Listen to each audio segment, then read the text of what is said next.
Tahun 2025 mungkin sudah berlalu, tetapi para penyelidik di seluruh dunia masih menangani kasus-kasus yang belum terpecahkan dari tahun sebelumnya yang terus membuat mereka frustrasi. Beberapa kasus ini melibatkan pencarian perampok yang belum teridentifikasi dan orang hilang yang belum ditemukan. Dan diharapkan pada tahun 2026 jawaban akan ditemukan. Polisi di Philadelphia telah meminta bantuan masyarakat untuk menemukan Dustin Ali yang berusia 48 tahun yang sudah lama tidak terlihat oleh teman dan keluarganya. Dan diharapkan ada seseorang yang memberikan informasi yang dapat mengarah pada keberadaannya saat ini. Dustin yang juga dikenal dengan nama Rahman adalah pemilik bisnis kontraktor di Philadelphia dan dia dikenal sebagai jemaah setia di masjid setempat. Sejak saat itu, keluarganya semakin khawatir akan keselamatannya. Karena dia sudah berbulan-bulan tidak berkomunikasi dengan siapapun yang dikenalnya. Terakhir kali dia terlihat adalah pada tanggal 21 Desember sekitar pukul 5 sore. Dia terlihat di blok 1500 South 55th Street dan dia seharusnya pulang ke rumah seperti biasanya pada malam itu. Tapi dia tidak pernah kembali.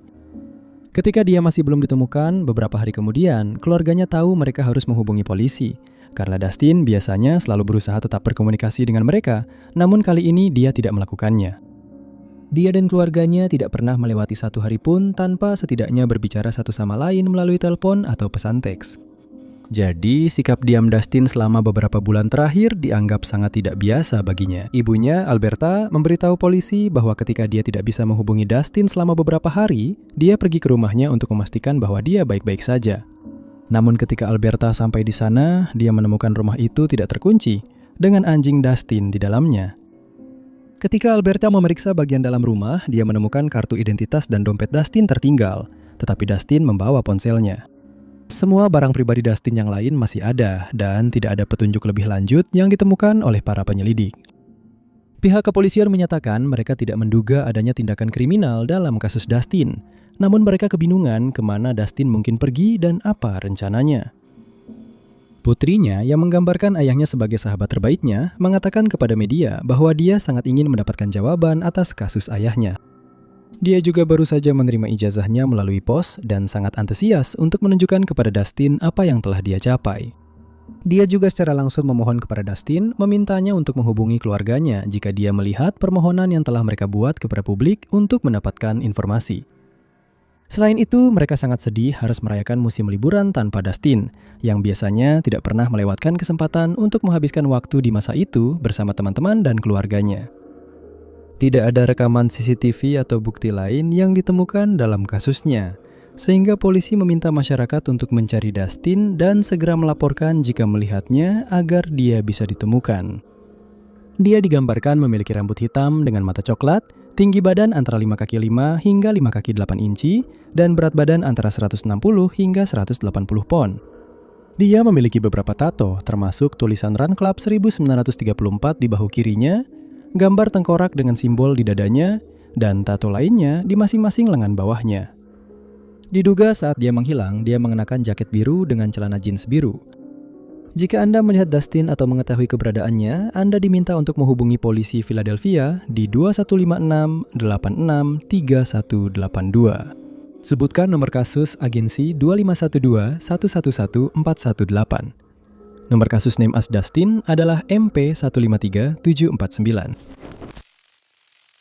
Kekhawatiran terhadap kesehatan dan kesejahteraan Corinne Johansson yang berusia 40 tahun semakin meningkat sejak ia tampaknya hilang setelah berperilaku aneh dan tidak diketahui secara pasti dalam kondisi mental seperti apa ia saat meninggalkan rumahnya hari itu. Dalam upaya mendorong siapapun yang memiliki informasi tentang kasus Corinne untuk melapor, hadiah sebesar $1.000 ditawarkan. Namun hampir 6 bulan setelah hari ia menghilang, belum ada informasi seperti itu yang diterima. Polisi di Superior, Wisconsin, yang merupakan kota asal Corinne, telah melaporkan bahwa pada tanggal 5 Agustus 2025, mereka dihubungi oleh putra Corinne pada pukul 9.30 pagi. Dan dia menyatakan bahwa dia mulai khawatir dengan perilaku ibunya. Dia menyatakan bahwa ibunya berbicara tidak masuk akal dan mulai melempar barang-barang di sekitar rumah tanpa alasan yang jelas. Pada suatu titik, ibunya melepas pakaiannya dan tidak mau memakainya kembali. Ketika petugas datang, mereka terkejut saat Corinne mau membuka pintu, dan setelah berbicara dengannya beberapa saat, dia mengundang mereka masuk. Ayahnya berpikir bahwa ini adalah ide yang buruk dan menyatakannya. Setelah itu, Corinne menutup pintu dan tidak mau membukanya lagi.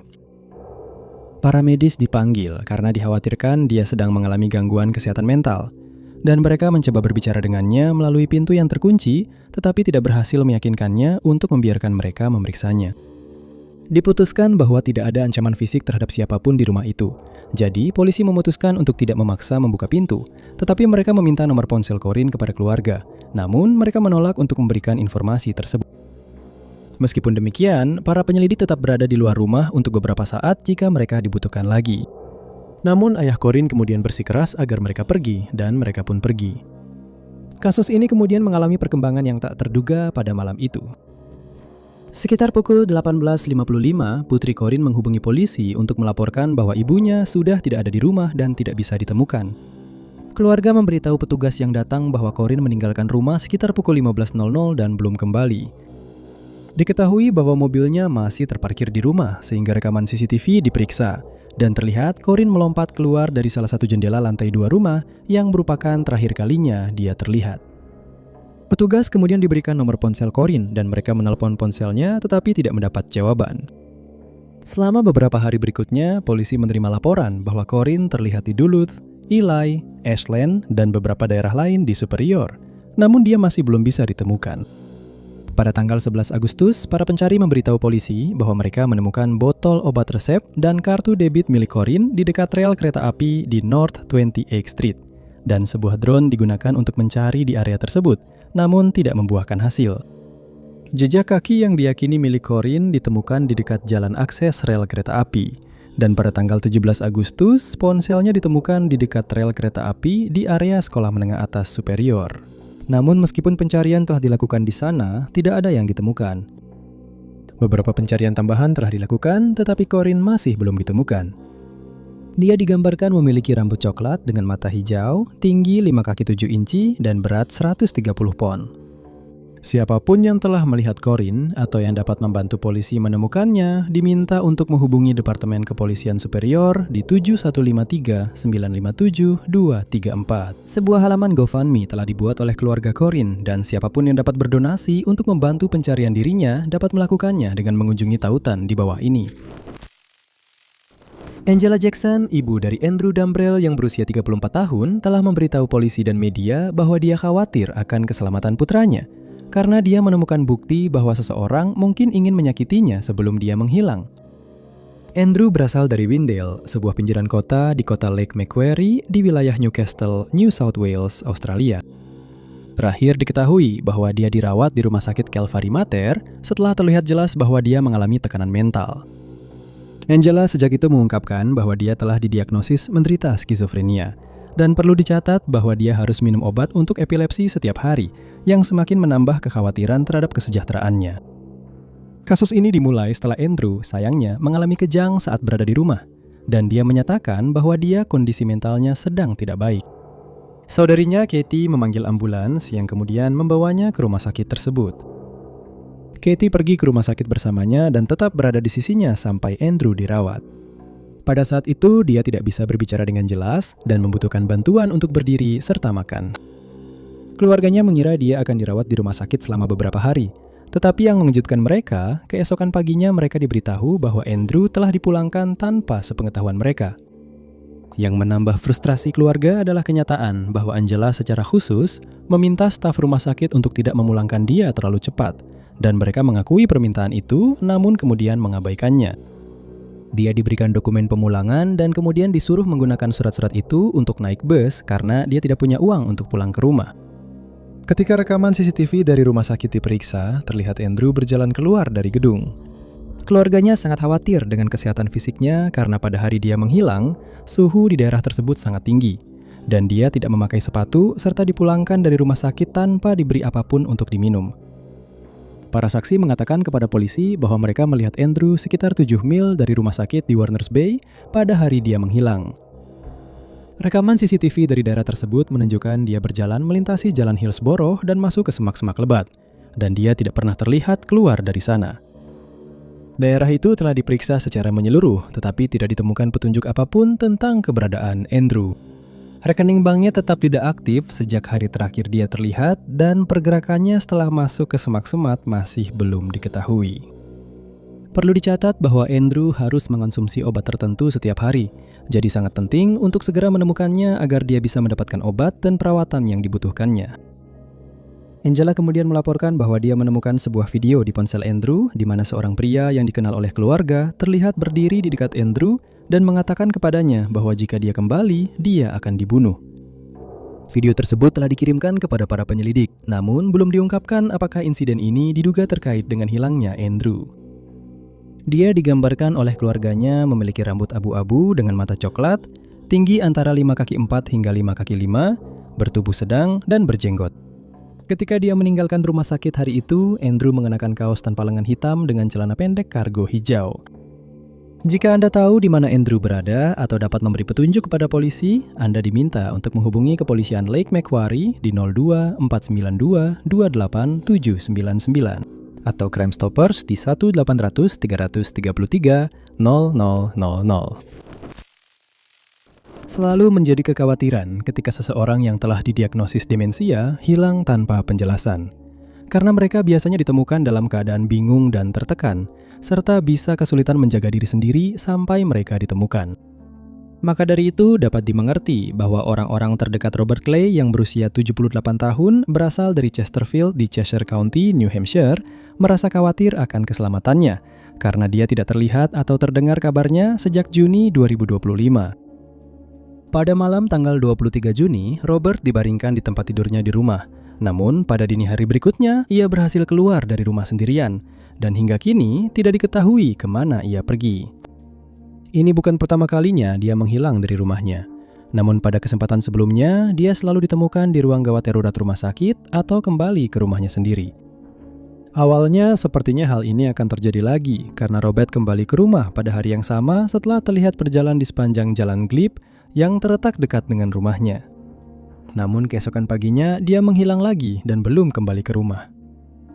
Robert dilaporkan hilang dan selama beberapa hari berikutnya, pencarian dilakukan oleh Departemen Perikanan dan Satwa Liar New Hampshire.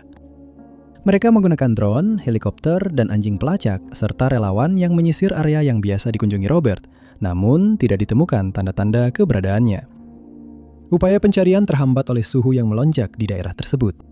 Jadi ketika tidak ada petunjuk lebih lanjut yang ditemukan setelah 1 minggu, upaya pencarian pun dikurangi.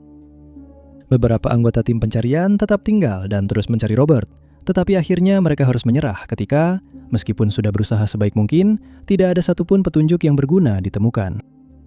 Seorang operator drone sukarelawan yang tinggal di daerah tersebut dan satu lagi dari Swansea telah melakukan beberapa pencarian lagi dari udara, tetapi tidak membuahkan hasil.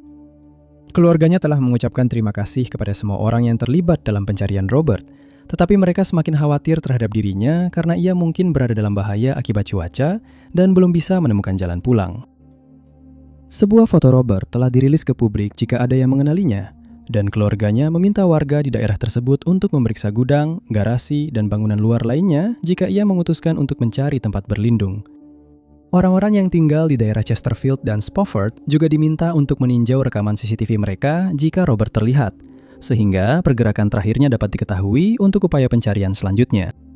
Dia digambarkan memiliki rambut coklat dengan mata hijau, tinggi 5 kaki 5 inci, dan berat 155 pon. Diduga dia mengenakan celana jeans biru dan sepatu kets putih saat menghilang, dan perlu dicatat bahwa dia memakai kacamata dan mungkin tidak mengenakan baju. Juga penting untuk dicatat bahwa informasi kontak Robert dapat ditemukan di jam tangannya, yang diyakini masih dikenakannya. Siapapun yang memiliki informasi tentang keberadaannya diminta untuk menghubungi State Police Dispatch di 6032 713361. Hadiah sebesar $500.000 ditawarkan kepada siapapun yang dapat memberikan informasi kepada polisi di Lake Bennett di wilayah utara Australia yang dapat mengarah pada keberadaannya, atau yang dapat membantu menyelesaikan kasusnya sehingga keluarganya akhirnya bisa mendapatkan jawaban tentang apa yang terjadi padanya.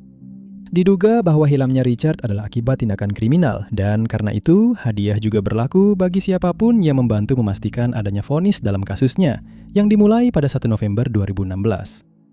Para saksi mengatakan kepada polisi bahwa mereka melihat Richard atau seorang pria yang sesuai dengan ciri-cirinya berdiri di dekat kendaraannya, sebuah Holden Commodore Station Wagon berwarna gelap, pada dini hari tanggal 2 November saat mobil itu diparkir di Chiner Road. Dia menyatakan bahwa dia mengalami kesulitan menyalakan kendaraan tersebut karena dia percaya baterainya sudah habis atau mobilnya kehabisan bensin. Mobil yang sama kemudian ditemukan sekitar 200 yard dari Chiner Road, tetapi Richard tidak terlihat dimanapun. Mobil tersebut kemudian diderek oleh Departemen Infrastruktur, Perencanaan, dan Pengembangan karena diasumsikan kendaraan itu telah ditinggalkan. Pada saat itu tidak ada yang menyadari bahwa mobil itu akan menjadi petunjuk penting dalam kasus orang hilang. Ketika dia tidak pulang ke rumah sampai tanggal 22 November, Ibu Richard menghubungi polisi untuk melaporkan kasus orang hilang. Sayangnya, dia harus menyertakan detail bahwa Richard telah menggunakan zat terlarang selama beberapa tahun, dan hal ini mungkin ada hubungannya dengan kehilangannya. Dia berhasil tetap bersih selama hampir 8 tahun saat dia menjalin hubungan dengan ibu dari anak-anaknya. Namun ketika salah satu teman dekatnya meninggal, dia kambuh, dan hal ini juga menyebabkan berakhirnya hubungan tersebut. Selama penyelidikan yang dilakukan setelahnya, terungkap bahwa dia mulai menjual zat ilegal dan mulai menagih utang atas nama pengedar lain, yang merupakan hal yang sangat berbahaya untuk dilakukan. Selama semua ini terjadi, Richard selalu tetap berhubungan dengan keluarganya, dan dia berbicara dengan ibunya setidaknya sekali seminggu. Dia sering mengunjungi orang tuanya di rumah mereka, tetapi terakhir kali dia terlihat di sana adalah pada tanggal 24 Oktober tahun itu.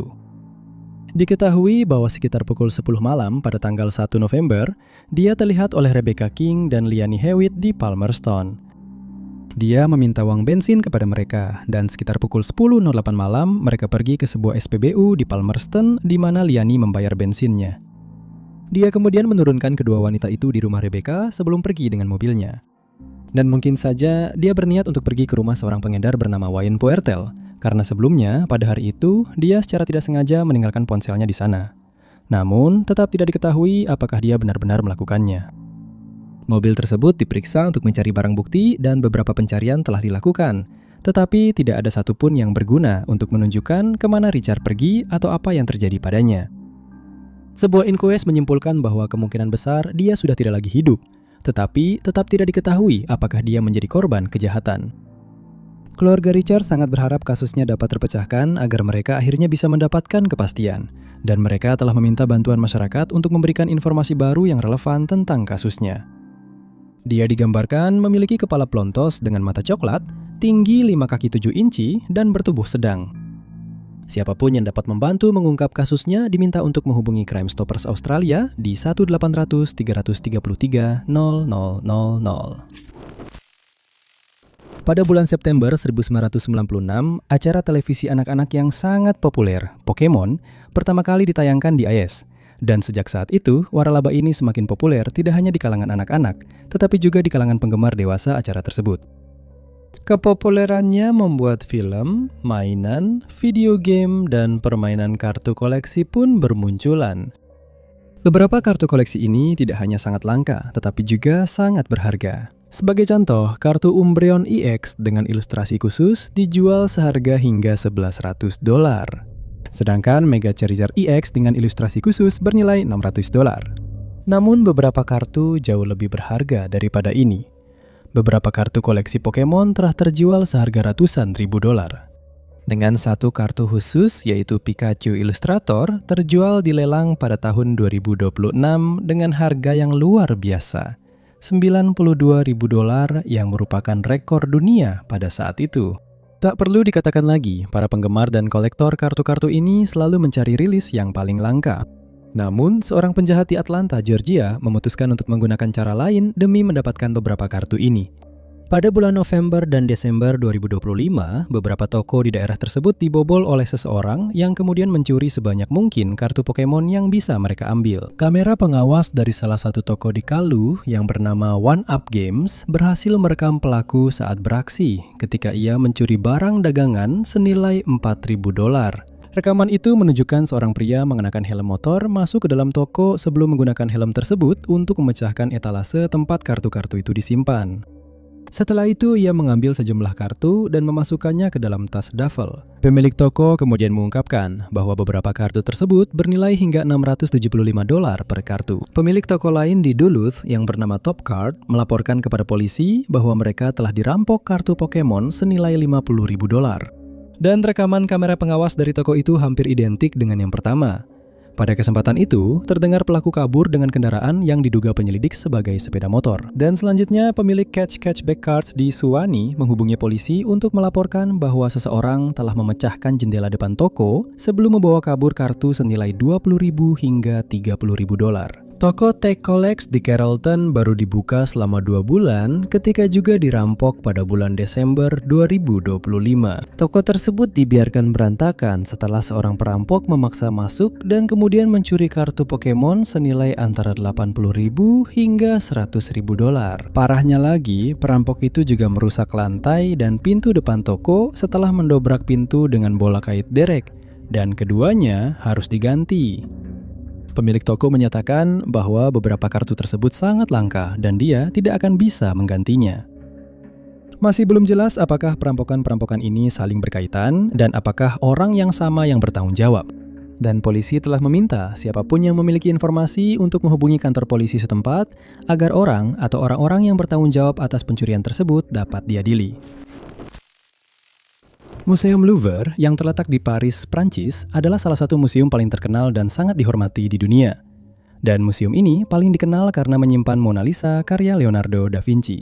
Namun sejak tahun 1779, lukisan itu dipajang di kamar tidur Napoleon Bonaparte selama 4 tahun. Antara tahun 1800 dan 1804 setelah itu, lukisan tersebut dikembalikan. Namun, museum ini tidak hanya menyimpan lukisan-lukisan terkenal dan indah saja. Banyak artefak yang indah dan tak ternilai harganya disimpan di museum ini, termasuk perhiasan, artefak Mesir, patung, furnitur antik, dan permadani. Oleh karena itu, museum ini menarik ratusan ribu pengunjung setiap tahunnya, yang sebagian besar adalah pecinta seni atau wisatawan yang berkunjung ke kota bersejarah ini. Pada tanggal 19 Oktober 2025, sekelompok pencuri menargetkan Louvre, sebuah tindakan yang tidak pernah diduga siapapun, dan berhasil membawa kabur beberapa barang tak ternilai tersebut. Menteri Dalam Negeri Laurent Nunez mengatakan kepada media bahwa para pencuri berhasil masuk ke sebuah ruangan tertentu di museum dengan menggunakan lift berkeranjang hanya beberapa menit setelah museum dibuka pada hari itu. Dua pria kemudian mendekati gedung tersebut dengan truk bak datar dan lift berkeranjang digunakan untuk mencapai balkon Apollon. Dari sana, mereka tidak mengalami banyak kesulitan untuk masuk karena pintu yang menghubungkan balkon ke dalam ruangan sudah tua, rapuh, dan tidak terkunci. Selama 4 menit berikutnya, mereka berhasil membongkar kotak kaca yang berisi barang-barang berharga, termasuk 2 tiara kerajaan Prancis milik permaisuri Eugenie, serta anting-anting zamrud dan kalung zamrud yang pernah dimiliki oleh permaisuri Mary Louise. Beberapa barang tak ternilai lainnya juga dicuri, namun sebuah mahkota milik permaisuri Eugenie berhasil ditemukan kembali setelah salah satu perampok menjatuhkannya saat melarikan diri. Setelah perampokan selesai, para pencuri mencoba membakar truk bak terbuka itu, namun usaha mereka gagal. Mereka kemudian melompat ke atas skuter dan berhasil melarikan diri dengan sisa waktu 30 detik karena petugas keamanan museum secara tidak sengaja mengambil jalan yang salah setelah alarm dibunyikan. Mahkota emas yang juga berisi berlian dan zamrud sempat rusak sebelum ditemukan kembali, namun sekarang telah dikembalikan ke tempat asalnya di museum. 2 perampok itu meninggalkan helm motor dan rompi yang memberikan bukti DNA kepada polisi. Bukti itu ditelusuri hingga mengarah ke seorang pria bernama Abdoulaye N yang segera ditangkap. Dan Ayat G ditahan saat dia hendak naik pesawat kembali ke negara asalnya, Aljazair. Pria lain, Slemanika, sedang berdiri dalam antrean di sebuah pertandingan sepak bola ketika dia ditemukan. Dan terakhir, Rashid H. memutuskan untuk memberitahu keluarganya tentang perampokan itu yang akhirnya membuatnya tertangkap. Nama belakang para pria tersebut belum dipublikasikan. Kemudian terungkap bahwa para pelaku saling bertemu di sebuah lingkungan di Paris, dan setelah kembali ke sana, mereka berhenti untuk melihat hasil jarahan mereka sambil berdiri di bawah kamera keamanan. Keempat pria tersebut dikenal sebagai penjahat kecil, dan karena itu diduga mereka disewa oleh orang lain untuk mencuri barang-barang tersebut, yang nilainya lebih dari $100 juta. Para perampok kemudian mengungkapkan bahwa mereka telah disewa oleh 2 pria dengan aksen Slavia, yang membayar mereka masing-masing 15.000 pound untuk melakukan perampokan tersebut. Mereka menolak untuk mengungkapkan informasi lebih lanjut, termasuk keberadaan barang-barang yang dicuri.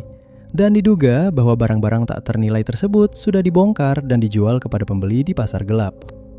Setelah kejadian itu, Presiden Louvre, Laurence Descartes, mengundurkan diri dari jabatannya, dan staf museum melakukan serangkaian aksi mogok untuk memprotes standar keamanan gedung yang buruk. Dan menarik perhatian pada perlunya renovasi dilakukan serta menuntut kenaikan gaji. Meskipun keempat perampok telah ditangkap, barang-barang yang dicuri tersebut belum pernah ditemukan kembali. Dan jika memang barang-barang itu telah dibongkar dan dijual, kemungkinan besar barang-barang itu tidak akan pernah terlihat lagi. Perampokan bank yang canggih dan rumit biasanya hanya ada di film. Karena para perampok bank biasanya lebih suka melakukan kejahatan mereka dengan masuk melalui pintu depan bank dan melarikan diri segera setelah mereka mendapatkan uang yang mereka incar. Namun hal itu tidak terjadi pada akhir pekan Natal tahun 2025 di Gelsenkirchen, Jerman, ketika para pencuri melakukan salah satu perampokan paling canggih dari jenis ini dalam beberapa dekade terakhir. Bank yang dimaksud adalah cabang Sparkasse yang terletak di sebuah garasi parkir. Dan dari sinilah para perampok yang diperkirakan berjumlah 7 orang berhasil menjalankan rencana rumit mereka. Pada saat itu, bank sedang tutup untuk liburan Natal, dan memanfaatkan situasi ini, para pencuri menggunakan bor besar untuk membuat lubang di salah satu dinding gedung. Dari sana, mereka masuk ke ruang brankas bawah tanah yang tidak hanya berisi uang, tetapi juga ribuan safe deposit box milik para nasabah bank. 3.000 kotak tersebut kemudian dibongkar secara paksa dan para pelaku mengambil perhiasan, emas, uang tunai, serta barang berharga lainnya dengan total yang diperkirakan sekitar 30 juta euro atau 52 juta dolar. Diduga para pencuri sudah memiliki pengetahuan sebelumnya tentang tata letak gedung tersebut dan telah melakukan perencanaan selama berbulan-bulan sebelum perampokan itu dilakukan. Hanya sekitar 5% dari kotak penyimpanan yang tidak disentuh.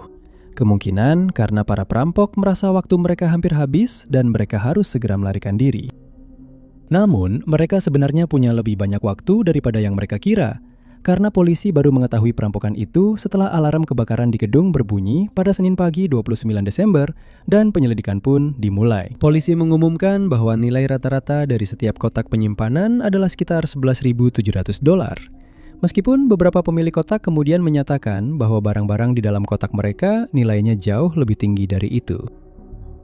Ketika rekaman keamanan dari area sekitar diperiksa, polisi melihat sebuah Audi RS6 hitam sedang dikendarai keluar dari garasi parkir bank, dan di dalamnya mereka berhasil melihat beberapa orang bertopeng.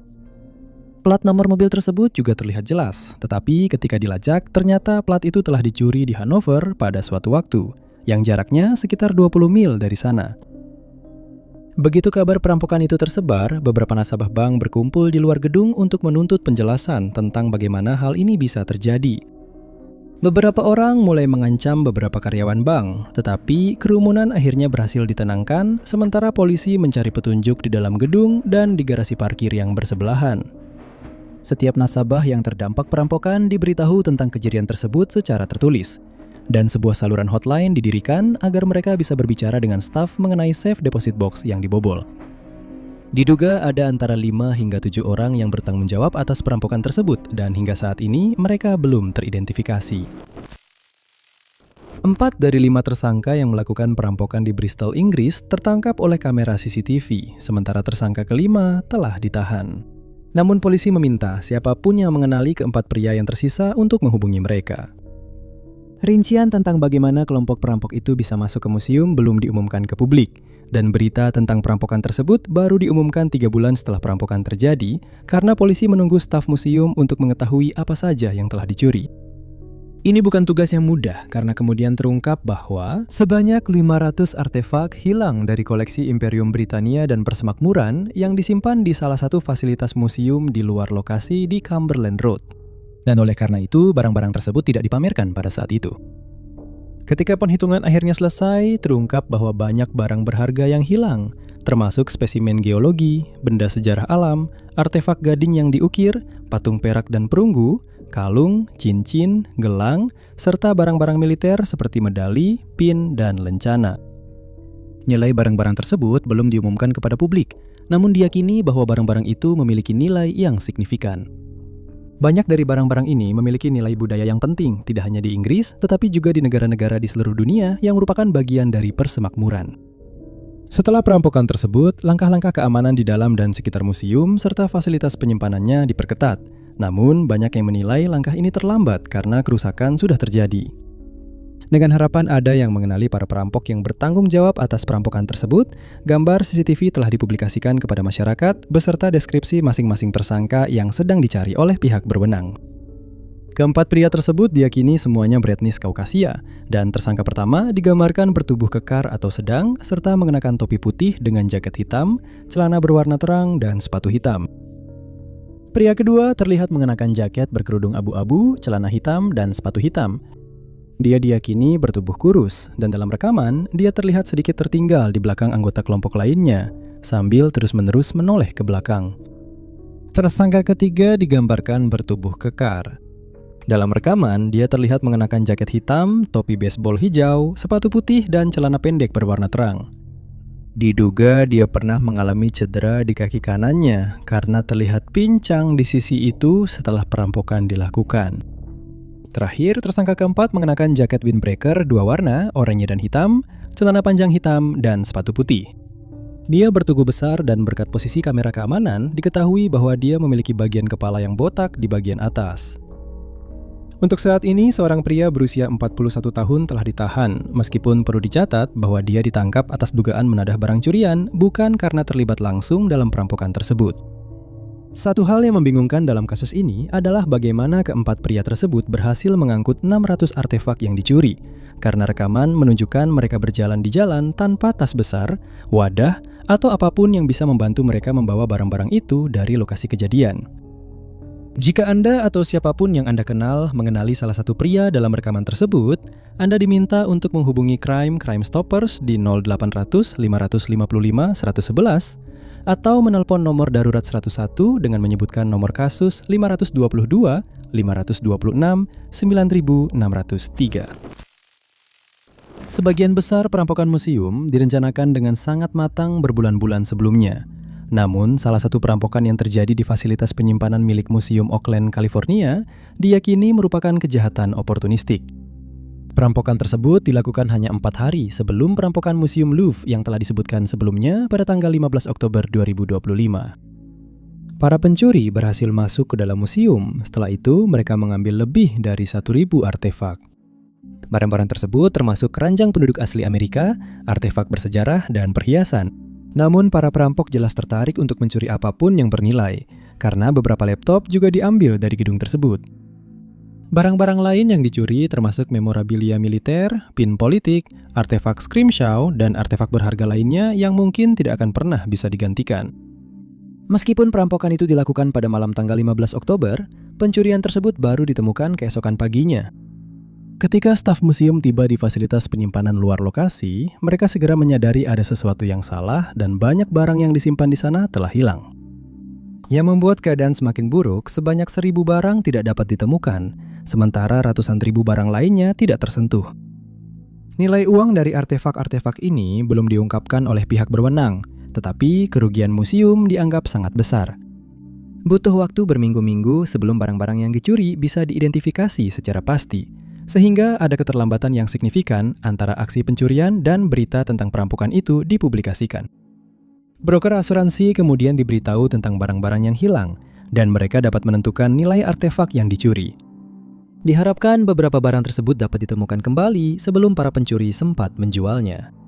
Barang paling berharga adalah koleksi keranjang yang dianyam oleh suku asli California Utara, dan polisi telah meminta para pemilik toko gadai di daerah tersebut dan di seluruh negeri untuk waspada terhadap barang-barang ini jika para pelaku mencoba menjualnya dengan cara ini, bukan di pasar gelap. Barang berharga lainnya termasuk koleksi perhiasan batu dan logam yang dibuat oleh seorang seniman terkenal dari California, serta beberapa artefak scrimshaw yang diukir pada potongan gading. Direktur dan CEO museum, Laurie Fogarty, mengatakan kepada media bahwa staf museum sangat terpukul atas hilangnya barang-barang tersebut. Namun ia menambahkan bahwa mereka paling merasakan kehilangan keranjang-keranjang suku asli Amerika itu. Keranjang-keranjang itu dibuat pada awal tahun 1900-an atau sekitar masa itu. Dan fakta bahwa mereka bisa bertahan selama itu benar-benar luar biasa.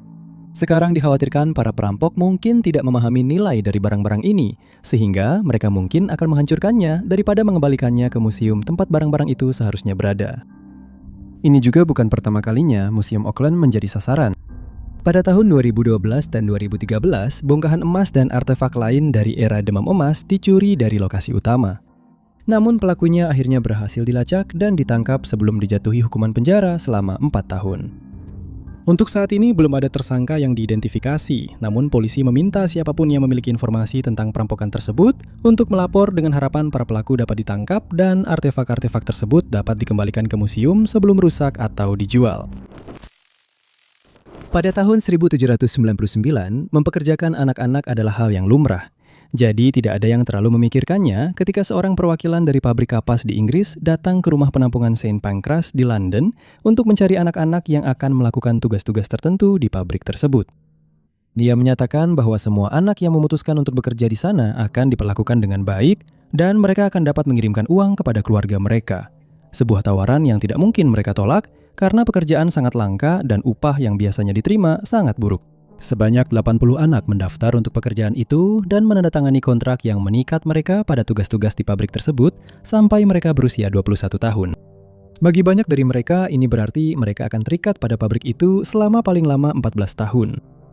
Bukan hanya upah yang jauh lebih rendah dari yang telah dijanjikan, tetapi tugas-tugas yang diminta untuk mereka lakukan juga sangat berbahaya. Banyak anak-anak dipekerjakan sebagai penyambung benang, yang berarti mereka bertugas merangkak di bawah bagian-bagian mesin pabrik yang bergerak untuk mengumpulkan kapas yang jatuh dan benang yang putus. Mereka juga diharuskan bekerja selama 12 jam sehari dan seringkali harus tetap berada di pabrik setelah pekerjaan selesai untuk membersihkan mesin-mesin yang digunakan. Sementara orang dewasa yang bekerja di sana diizinkan pulang ke keluarga mereka. Banyak pekerja akhirnya kehilangan pendengaran mereka karena kebisingan yang dihasilkan oleh mesin-mesin tersebut. Dan karena kondisi di pabrik-pabrik ini sangat buruk, banyak yang tertular penyakit dan tidak pernah pulih darinya, karena mereka tidak mampu mendapatkan perawatan medis yang layak. Meskipun kisah-kisah ini terdengar mengerikan bagi kita saat ini, perlakuan seperti ini sudah berlangsung selama puluhan tahun dan telah menjadi hal yang normal pada masa itu. Bisa dibayangkan bahwa anak-anak yang bekerja di pabrik-pabrik ini kadang-kadang melakukan kenakalan untuk mengalihkan pikiran mereka dari kondisi yang menyedihkan. Dan inilah yang kemungkinan besar menyebabkan peristiwa tak dapat dijelaskan yang terjadi di sebuah pabrik kapas di Lancashire pada tahun 1787. Pada tanggal 15 Februari tahun itu, seorang gadis muda yang bekerja di pabrik tersebut memutuskan untuk mengerjai salah satu rekan kerjanya. Dia menangkap seekor tikus yang sedang berlari-lari dan melepaskannya di dekat wanita itu, yang menurut beberapa sumber sangat takut pada hewan pengerat. Dia begitu ketakutan hingga mulai mengalami kejang yang berlangsung selama berjam-jam. Akhirnya dia pulih dan dipulangkan ke rumah untuk beristirahat, tetapi kasus ini baru saja dimulai. Keesokan harinya, 3 karyawan lainnya mengalami kejang serupa tanpa penjelasan. Dan keesokan harinya, 6 orang lagi mengalami kejang. Tidak tahu harus berbuat apa, pemilik pabrik menutup usaha tersebut ketika orang-orang di sekitar mulai berspekulasi bahwa ada sesuatu yang menyeramkan sedang terjadi di pabrik itu. Dr. William St. Clair dipanggil ke pabrik dan saat tiba, dia terkejut menemukan 24 orang menderita kejang. Yang membuat kasus ini semakin aneh adalah kenyataan bahwa setidaknya 5 dari korban bekerja di sebuah pabrik yang berjarak 5 mil. Namun entah bagaimana mereka mengalami gejala yang sama. Dia berhasil mengendalikan situasi dengan menenangkan para pasien, dan dia menyimpulkan bahwa mereka menderita semacam histeria atau kecemasan. Kasus ini tidak pernah sepenuhnya dijelaskan, dan hingga hari ini kita tidak tahu bagaimana reaksi satu wanita terhadap sebuah lelucon bisa menular ke setidaknya 30 orang lainnya. Beberapa di antaranya bahkan belum pernah mendengar tentang insiden awal tersebut. Ekspedisi Lewis dan Clark dilakukan oleh Kapten Meriwether Lewis dan Letnan William Clark dan dimulai dengan tujuan menjelajahi pembelian Louisiana serta wilayah Pasifik Barat Laut. Perjalanan ini akan membuat ekspedisi sekitar 50 orang menempuh jarak sekitar 8.000 mil dari St. Louis, Missouri ke Samudra Pasifik dan kembali lagi melalui Sungai Missouri. Sepanjang perjalanan, mereka mencatat berbagai fauna dan flora yang dapat ditemukan di wilayah-wilayah ini, beserta rincian tentang penduduk asli yang mereka temui. Perjalanan ini menghasilkan penemuan banyak tanaman dan hewan yang berbeda. Namun ketika perjalanan selesai, total 8 tanaman baru dan 12 hewan telah didokumentasikan, termasuk beruang grizzly dan anjing padang rumput. Selama kelompok itu berada di alam liar, mereka tidak pernah kekurangan makanan atau air, karena mereka sering menemukan kawanan besar bison dan menambah daging tersebut dengan buah beri liar serta sayuran akar. Ada beberapa masa sulit selama 2 tahun ini, karena beberapa anggota menderita disentri, gigitan kutu, dan cedera lainnya. Tetapi semua orang kembali ke rumah dengan selamat, kecuali 1 orang yang tidak bisa kembali karena usus buntu.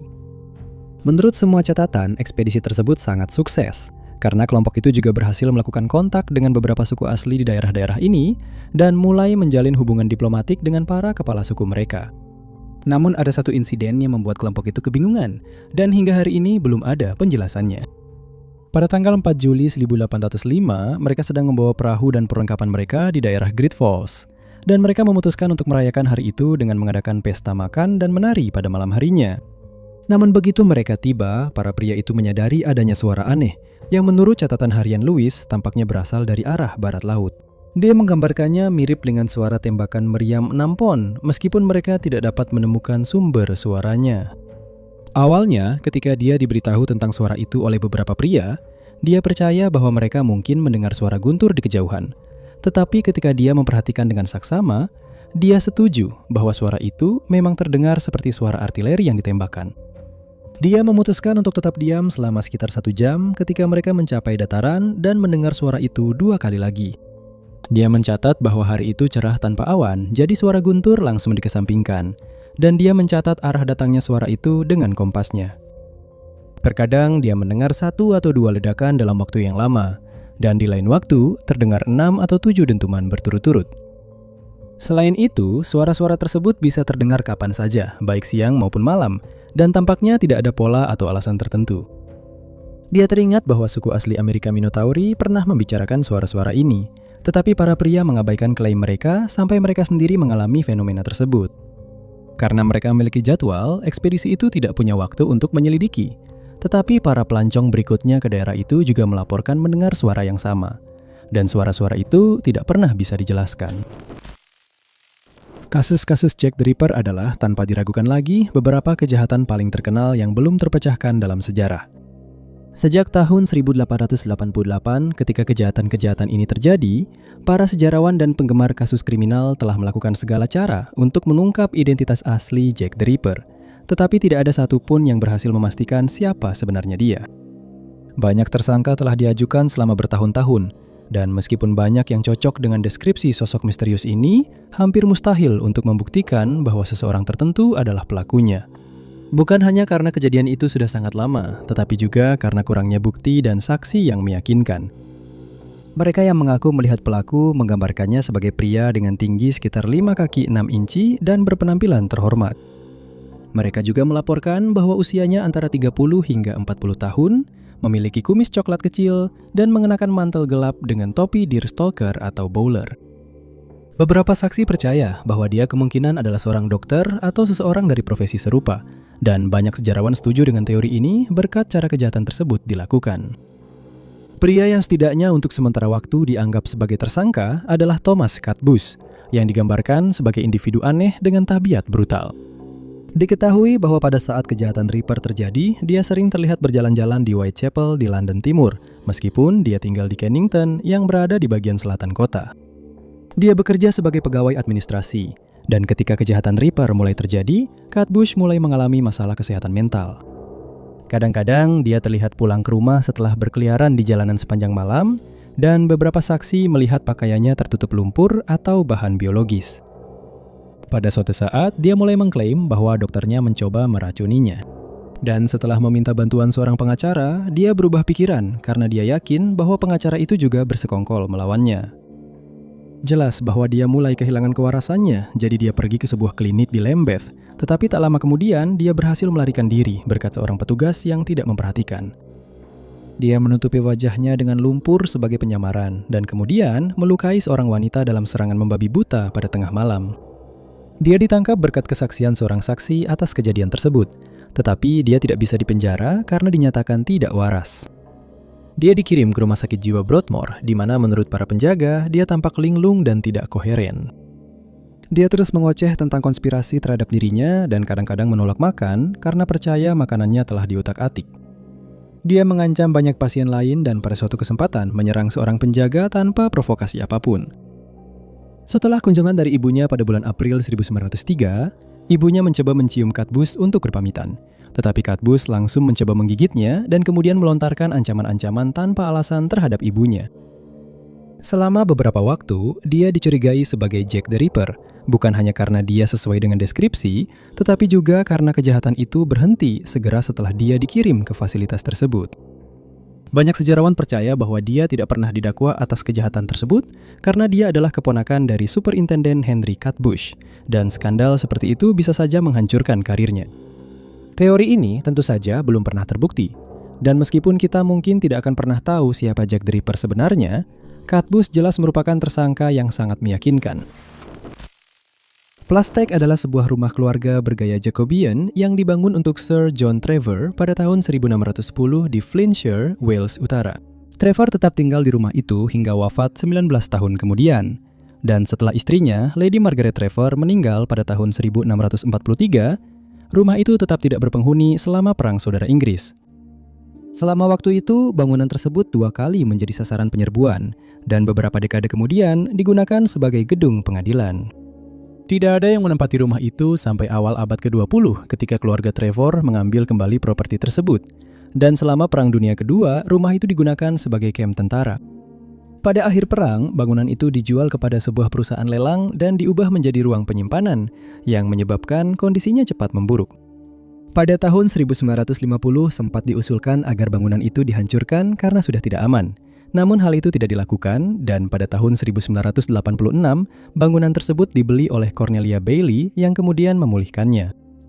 Namun selama bertahun-tahun rumah itu mendapatkan reputasi buruk karena peristiwa dan penampakan aneh yang terjadi di sana. Dan banyak orang percaya semuanya bermula dari putri Trevor, Dorothy. Dia jatuh cinta pada putra seorang petani, namun seperti yang diduga, orang tuanya tidak menyetujui dia menghabiskan waktu dengan seseorang yang statusnya lebih rendah. Mereka melarangnya untuk bertemu lagi dengan pemuda itu, tetapi mereka tetap bertemu secara diam-diam dan memutuskan untuk kawin lari. Selama beberapa hari, Dorothy membawa perhiasannya ke taman, di mana dia meletakkan barang-barang itu di sebuah kotak yang dia kubur di samping sumur. Akhirnya, pada malam sebelum pasangan itu berencana untuk melarikan diri, Dorothy pergi ke taman untuk mengambil kembali perhiasan yang akan digunakan untuk membayar pernikahan mereka. Sayangnya, dia terpeleset dan jatuh ke dalam sumur, dan penduduk di daerah itu masih mengaku mendengar arwahnya berjalan di sepanjang A541 yang paling dekat dengan rumah besar itu. Pada beberapa kesempatan, pengemudi berhenti ketika mereka menyadari bahwa mereka menabrak seseorang dengan mobil mereka. Namun kemudian mendapati bahwa sosok tersebut secara misterius telah menghilang. Pemuda yang tidak pernah mengetahui nasib Dorothy dan yang percaya bahwa dia hanya meninggalkannya itu, dikatakan kadang-kadang berjalan di sekitar daerah tersebut meskipun telah meninggal berabad-abad yang lalu. Para saksi juga melaporkan melihat roh Elizabeth Frances Trevor Roper yang pernah mengalami peristiwa tragis. Dia jatuh cinta pada pria itu, tetapi keluarganya memutuskan bahwa harus diadakan duel untuk menentukan apakah dia harus menikah dengannya atau dengan pria lain. Pria yang dicintainya kalah dalam duel itu, dan dia sering terlihat berlari mengejar roh Elizabeth yang tak terhibur sambil memegangi luka di bahunya. Adegan ini dikatakan terus terulang, membuat banyak orang percaya pada rumor bahwa rumah besar itu berhantu. Beberapa roh lain juga dikabarkan menghuni rumah itu. Hakim Jeffries yang pernah bertugas di pengadilan sebagai plasdak telah terlihat berjalan-jalan di sekitar properti itu, dan rumor mengatakan bahwa arwahnya gelisah karena perasaan bersalah. Beberapa pengunjung melaporkan mendengar suara seorang pria merintih, dan diyakini bahwa itu adalah arwah John Trevor yang kelima yang tinggal di rumah itu pada pertengahan abad ke-18.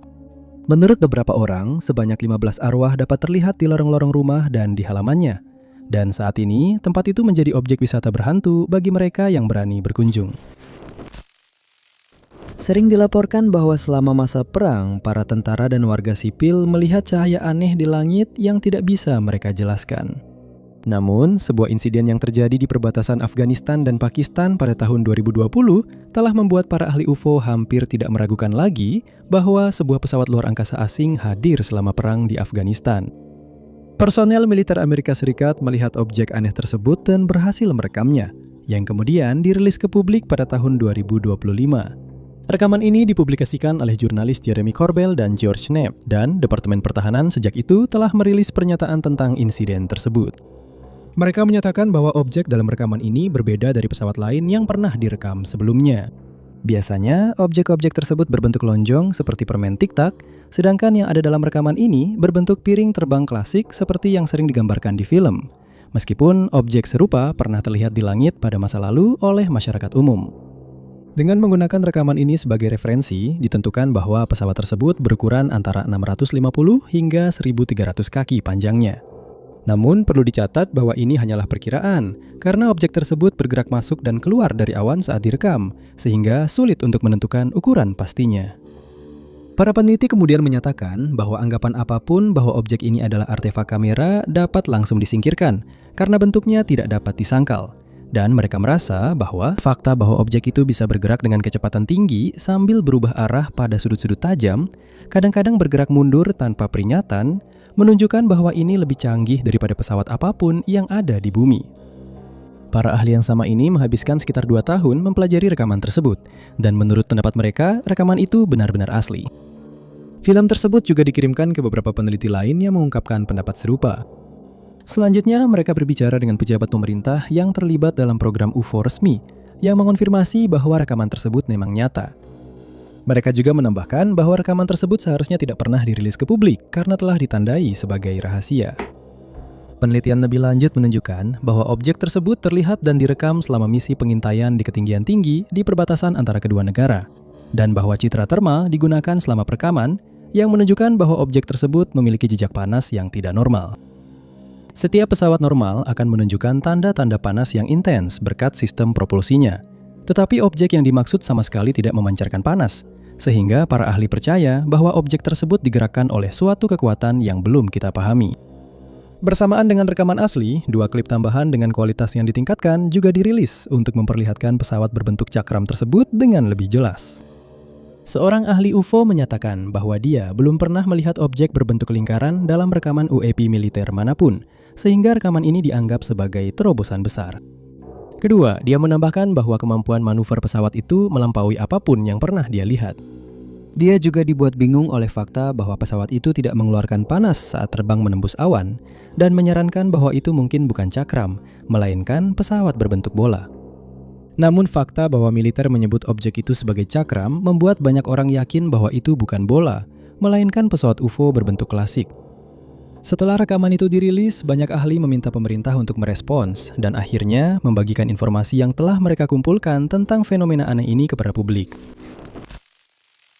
Pada tahun 1983, sebuah sekolah di tepi barat yang terletak di Sungai Yordan di Palestina menjadi lokasi sebuah peristiwa aneh. Hal itu membuat para ahli kebingungan saat mereka mencoba mencari tahu apa yang menyebabkan sebanyak 900 orang mengalami gejala yang sama tanpa penyebab yang jelas. Insiden itu dimulai pada tanggal 21 Maret tahun itu ketika 32 siswi di sebuah sekolah di desa Arabe mulai mengeluh merasa pusing, mual, dan mengalami sakit kepala hebat. Beberapa siswi mulai pingsan tak lama setelah itu, namun para guru di sekolah tersebut kebingungan mengenai apa yang menyebabkannya. Selain itu, mereka tidak dapat mengukur sejauh mana setiap pasien mengalami gejala tersebut, karena tingkat mual, pusing, dan rasa sakit mereka tidak bisa diukur. Pihak sekolah memutuskan untuk memanggil tenaga medis yang segera bergegas ke lokasi.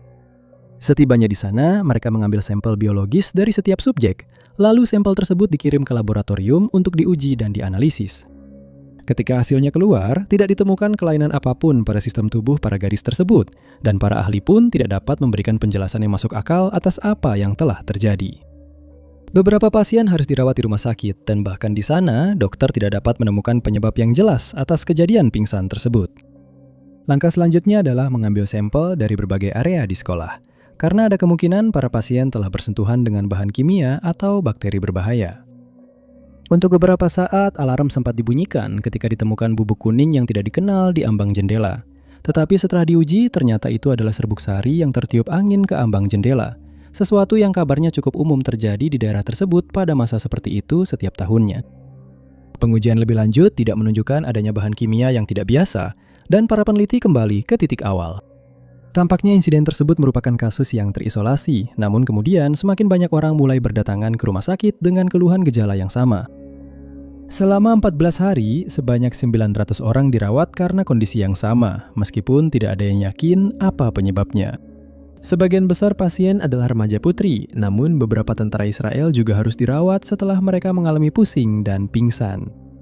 Seperti yang bisa diduga, hal ini menyebabkan ketegangan meningkat di tepi barat, karena pemerintah Palestina menduga bahwa senjata terlarang telah digunakan untuk mengusir penduduk dari daerah tersebut. Tuduhan yang sama juga muncul dari pihak Israel, karena para pejabat berspekulasi bahwa senjata tersebut telah digunakan untuk memicu demonstrasi dan gangguan lainnya. Insiden tersebut diselidiki secara menyeluruh oleh pejabat kesehatan Israel, namun mereka tidak dapat menemukan penyebab pasti dari pingsan massal tersebut. Oleh karena itu, diduga bahwa ada semacam faktor lingkungan yang menjadi penyebabnya.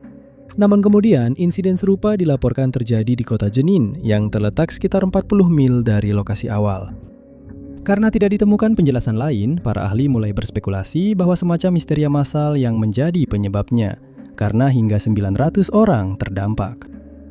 Insiden serupa di negara lain diketahui disebabkan oleh tingkat stres yang berlebihan. Hal ini akan menjelaskan bagaimana pasien dari daerah yang berbeda, yang jaraknya bermil-mil, bisa mulai mengalami gejala pada waktu yang sama, dan mengapa tidak ditemukan penyebab organik untuk insiden tersebut. Beberapa ahli tetap skeptis terhadap teori histeria massal, karena tidak pernah ditemukan bukti kuat bahwa hal itu benar-benar ada. Namun karena tidak ada petunjuk yang ditemukan, patologi tampaknya menjadi penjelasan yang paling masuk akal. Kebanyakan dari kita sudah akrab dengan istilah wanderlust sebagai dorongan kuat untuk bepergian ke berbagai tempat dan menjelajah. Namun bagi seorang pria bernama Jean Albert Dadas, istilah tersebut memiliki makna yang sama sekali berbeda pada tahun 1860-an. Dadas lahir di Bordeaux, Prancis pada tahun 1860 dalam sebuah keluarga pekerja perusahaan gas yang telah berkecimpung di bidang itu selama beberapa generasi. Masa kecilnya cukup aneh, karena ayahnya mengidap sifilis dan dikenal sebagai hipokondriak, serta ibunya meninggal dunia saat ia berusia 17 tahun. Perlu dicatat bahwa ketika ia berusia 8 tahun, Dadas jatuh dari pohon dan kepalanya terbentur saat bermain, sehingga mengalami gegar otak yang cukup parah. Ia mulai menderita migrain yang melemahkan, dan diduga hal ini ada kaitannya dengan kejadian-kejadian aneh yang terjadi di kemudian hari dalam hidupnya. 4 tahun kemudian, ia mulai bekerja sebagai magang di perusahaan gas, dan awalnya semuanya berjalan baik. Namun kemudian ia tiba-tiba menghilang suatu hari, dan keluarganya mulai mencarinya dengan panik. Saudaranya pergi ke kota terdekat, di mana ia menemukan Dada bersama seorang penjual payung keliling. Tetapi ia memperhatikan bahwa Dada bertingkah aneh, seolah-olah sedang dalam keadaan trans. Ketika ia mengguncang anak itu hingga sadar, tampak seolah-olah Dada baru saja terbangun dari mimpi dan ia tidak bisa mengingat bagaimana ia bisa berada di tempat itu. Ia sama sekali tidak ingat pernah bertemu dengan penjual payung itu atau membawa payung-payung tersebut berjalan bermil-mil ke kota sebelah. Ini menandai awal dari pola yang mengkhawatirkan dalam hidup Dadas. Ia sering kali pingsan dan terbangun di tempat yang jauh dari rumahnya tanpa ingat bagaimana ia bisa sampai di sana. Pada beberapa kesempatan, ia baru sadar bahwa ia telah naik kereta dan sedang dalam perjalanan ke sebuah kota yang belum pernah ia kunjungi sebelumnya. Di kesempatan lain, ia terbangun di dalam sel penjara atau di bangku taman dalam keadaan bingung dan linglung. Dalam beberapa kejadian aneh ini, ia melakukan perjalanan sejauh itu hingga ia tidak punya cukup uang untuk pulang, dan ia harus mencari pekerjaan untuk mengumpulkan ongkos kereta untuk pulang. Pada salah satu kejadian ini, ia ditangkap sebagai pekerja tanpa dokumen di Prancis. Rekan-rekan kerjanya menyadari bahwa pada beberapa shift ia akan berjalan tanpa tujuan, dan mereka tidak mengerti bagaimana ia bisa tetap tidak dipecat. Dia beberapa kali dirawat di fasilitas kesehatan jiwa, tetapi tidak pernah ada indikasi bahwa dia membutuhkan jenis perawatan tertentu. Kejadian paling mengkhawatirkan terjadi pada tahun 1881 ketika dia memutuskan untuk bergabung dengan tentara Prancis. Tak lama kemudian dia berubah pikiran dan kabur. Setelah itu dia berjalan dalam keadaan bingung menuju Moskow melalui Praha, Berlin, dan Posen. Ketika dia sampai di Prusia, dia diserang oleh seekor anjing dan dirawat di rumah sakit. Tetapi karena reputasinya sebagai seorang nihilis, dia ditangkap. Dia dipulangkan 3 bulan kemudian. Setelah itu, dia kembali menjalankan tugasnya di pabrik gas. Pada tahun 1886, Dadas akhirnya mendapatkan beberapa jawaban ketika seorang dokter mendiagnosisnya dengan kondisi yang disebut dramania. Penderitanya mengalami dorongan tak terkendali untuk bepergian, dan tak lama kemudian beberapa pasien lain juga mendapatkan diagnosis yang sama.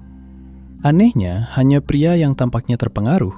Semuanya berkebiasaan hidup tertib dan berpenghasilan sederhana, meskipun tidak miskin. Kondisi ini sekarang dianggap sebagai bagian dari penyakit mental yang lebih besar pada penderitanya. Namun, hal ini masih belum sepenuhnya dipahami meskipun penelitian tentang topik ini telah dilakukan selama bertahun-tahun. Ketika kita memikirkan makhluk mitos yang disebut Banshee, kita biasanya membayangkan makhluk menakutkan yang menjerit dari area hutan yang gelap, membuat semua orang yang mendengarnya merasa sangat ketakutan. Namun pada tahun 1801, Sir Jonah Barrington, seorang politikus Irlandia, berjumpa dengan sosok yang oleh sebagian orang digambarkan sebagai Banshee jenis lain. Dan peristiwa-peristiwa yang ia rinci dalam memoirnya ini tidak pernah bisa dijelaskan. Meskipun Barrington dikenal memiliki banyak petualangan dan pengalaman aneh dalam hidupnya, peristiwa pada suatu malam tertentu jelas merupakan yang paling aneh.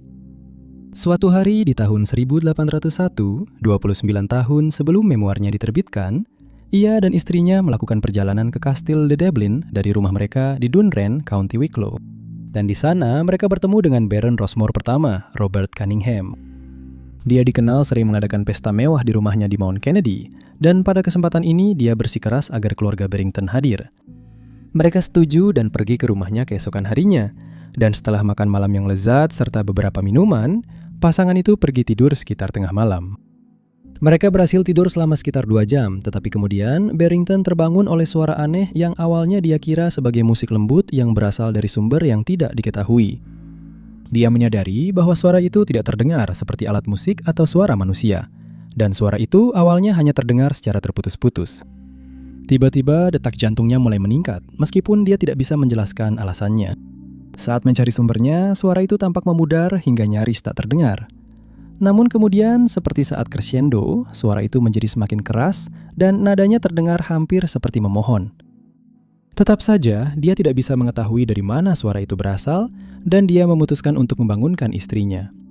Istrinya juga langsung mendengarnya dan mereka berjalan menuju jendela besar yang menghadap ke taman rumah untuk melihat apakah mereka bisa melihat sesuatu yang tidak biasa. Dan mereka terkejut saat menyadarinya. Suara itu tampaknya berasal dari sebidang rumput di bawah jendela, dan seorang pelayan diminta untuk menyelidikinya. Namun dia menjadi sangat ketakutan setelah mendengar suara itu sehingga dia menolak. Suara itu terus terdengar selama sekitar 30 menit, namun kemudian tiba-tiba berubah. Barrington menulis bahwa sebidang rumput itu tampak menghela napas kecewa, dan mereka bisa mendengar suara tangisan berasal dari titik yang sama sebelum sebuah suara mulai berteriak, "Rossmore! Rossmore! Rossmore!" Tanpa peringatan, suara itu mendadak terdiam, dan meskipun mereka ketakutan, pasangan itu kembali ke tempat tidur. Namun ini bukan akhir dari misterinya, karena mereka terbangun dan mendapati kabar yang sangat meresahkan. Sekitar pukul 7 pagi, salah satu pelayan mengetuk pintu kamar mereka, dan Barrington yang gugup membukanya, masih memikirkan kejadian aneh beberapa jam sebelumnya. Dengan rasa terpukul dan bingung, dia diberitahu bahwa temannya, Baron Rossmore, tiba-tiba dan tanpa penjelasan meninggal dunia sekitar pukul 2.30 pagi. Pada saat yang sama, ketika suara itu terdengar memanggil namanya. Karena dia dalam keadaan sehat dan bersemangat pada saat itu, tidak pernah ditemukan penyebab kematiannya. Sehingga beberapa orang percaya bahwa Banshee yang terdengar malam itu entah sudah mengetahui nasibnya yang akan datang, atau entah bagaimana bertanggung jawab, meskipun tentu saja hal ini tidak pernah terbukti.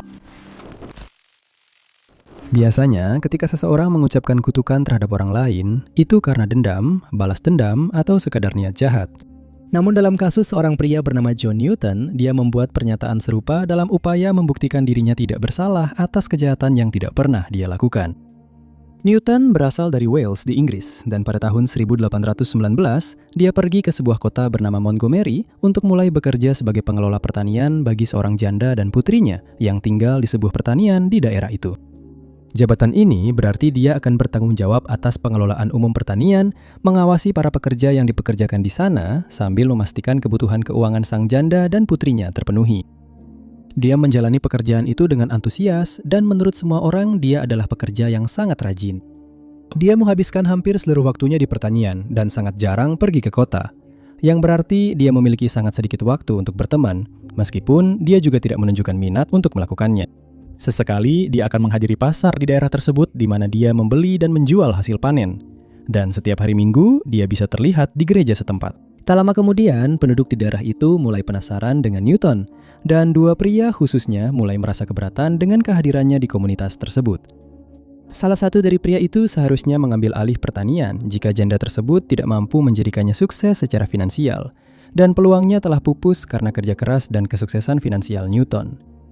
Pria kedua jatuh cinta pada putri sang janda dan berniat melamarnya, namun segera mengetahui bahwa gadis itu justru menaruh hati pada Newton. Kedua pria ini mulai membenci Newton dan mereka memutuskan bahwa mereka harus menyingkirkannya dengan cara apapun. Mereka menyusun rencana jahat dan mendatangi polisi untuk membuat laporan palsu yang menyatakan bahwa Newton adalah seorang perampok jalan raya. Karena kedua pria itu adalah anggota masyarakat yang dihormati, polisi mempercayai kata-kata mereka dan tak lama kemudian Newton ditahan. Dia menjelaskan bahwa dia tidak perlu melakukan kejahatan seperti itu karena kondisi keuangannya baik, tetapi permohonannya tidak didengarkan. Dia dipenjara dan pada saat persidangannya, kedua penuduhnya bersaksi melawannya. Mereka menegaskan kembali bahwa tidak ada keraguan bahwa Newton telah melakukan perampokan di jalan raya, dan karena terdakwa tidak memiliki penasihat hukum, peluangnya untuk menghindari penjara atau yang lebih buruk sangat kecil. Hakim yang menangani perkara tersebut tidak tertarik pada penegasan Newton bahwa dia tidak bersalah, dan dengan cepat menjatuhkan vonis bersalah, meskipun tidak ada bukti bahwa dia telah melakukan kejahatan tersebut atau kejahatan apapun selama tinggal di daerah itu. Dengan nasibnya yang sudah ditentukan, hakim bertanya kepada Newton apakah dia ingin mengatakan sesuatu sebelum hukumannya dijatuhkan. Dan dia menjawab bahwa, sebagai bukti bahwa dia tidak bersalah, tidak akan ada rumput yang tumbuh di kuburannya selama 12 bulan pertama setelah kematiannya. Dikatakan bahwa pada hari hukuman itu dilaksanakan, hari tiba-tiba menjadi gelap dan guntur dan kilat terlihat dan terdengar hingga bermil-mil jauhnya, meskipun pagi itu sebelumnya cerah dan menyenangkan sampai saat itu.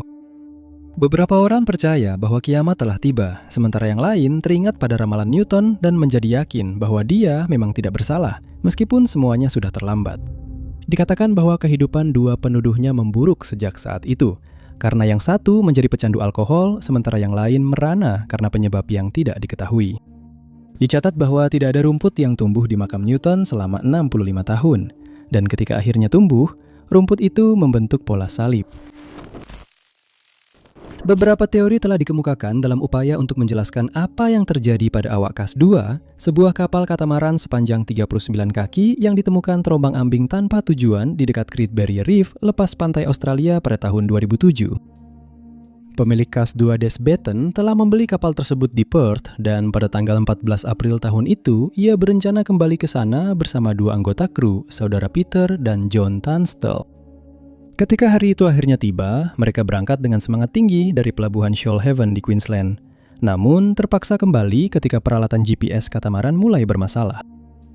Karena ini adalah perjalanan panjang pertama Batten dengan kapal tersebut, ia berpikir akan lebih baik memastikan semua peralatan di kapal berfungsi sebelum berlayar ke laut lepas, karena ia dan kedua saudara itu harus menempuh sekitar 3.500 mil laut. Mereka memperkirakan perjalanan itu akan memakan waktu sekitar 2 bulan, dan ketika sistem GPS sudah diperbaiki, mereka berhasil berlayar lagi pada tanggal 15 April.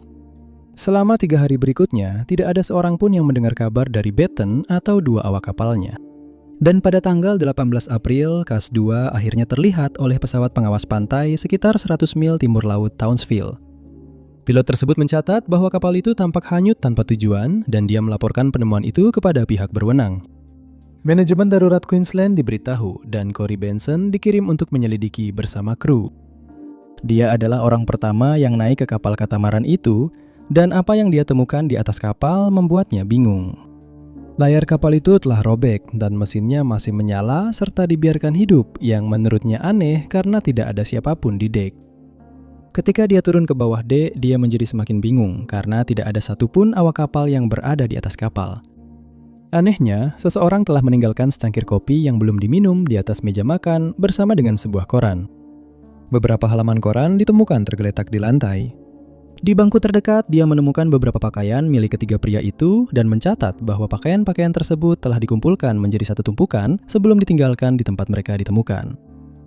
Tampaknya tidak ada alasan bagi para pria itu untuk meninggalkan kapal karena kapal masih berjalan, dan mereka masih memiliki banyak makanan serta air untuk sisa perjalanan. Kemudian muncul dugaan bahwa telah terjadi sebuah insiden yang kecil kemungkinannya terjadi yang menyebabkan hilangnya ketiga pria tersebut. Diduga salah satu dari saudara laki-laki itu sedang memancing ketika tali pancingnya tersangkut di baling-baling kapal katamaran. Ketika dia mencoba melepaskannya, dia terjatuh ke laut dan saudara laki-laki kedua segera bergegas menolongnya. Saat mencoba membantunya naik kembali ke kapal, dia juga terjatuh ke laut dan Batten menyadari apa yang telah terjadi.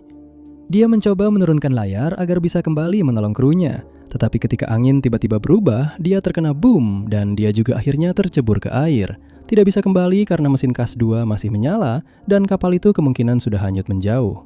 Keluarga dari para pria yang hilang itu menduga kapal mereka mungkin telah dinaiki seseorang lalu mereka diserang dan diculik. Namun tanpa bukti untuk membuktikan salah satu pun dari kedua teori ini, tetap tidak diketahui apa yang sebenarnya terjadi di atas Kas 2 hari itu. Setiap kali kita melihat laporan tentang cahaya aneh di langit, kebanyakan dari kita mulai memikirkan fenomena UFO.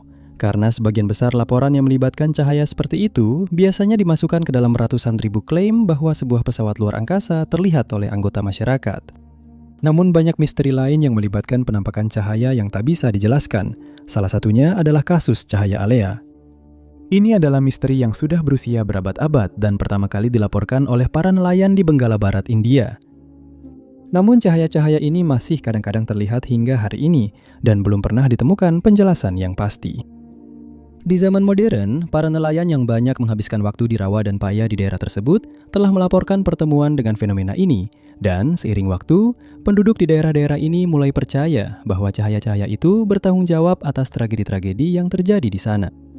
Banyak saksi mata menyatakan bahwa mereka pertama kali melihat bola cahaya kecil yang berkelap-kelip di kejauhan. Dan saat mereka mendekat, seluruh area tampak diterangi oleh cahaya aneh yang memukau, dan mereka mulai merasa terhipnotis olehnya. Banyak nelayan kemudian ditemukan dalam keadaan bingung dan kehilangan orientasi, dan mereka menjelaskan bahwa setelah melihat cahaya-cahaya itu, mereka dengan cepat kehilangan arah dan akhirnya berada di area yang sebenarnya tidak mereka tuju. Kebanyakan orang yang pernah melihat cahaya alea menggambarkannya berwarna biru, putih, atau kuning, dan seringkali cahaya tersebut disangka sebagai lentera yang menyala di kejauhan.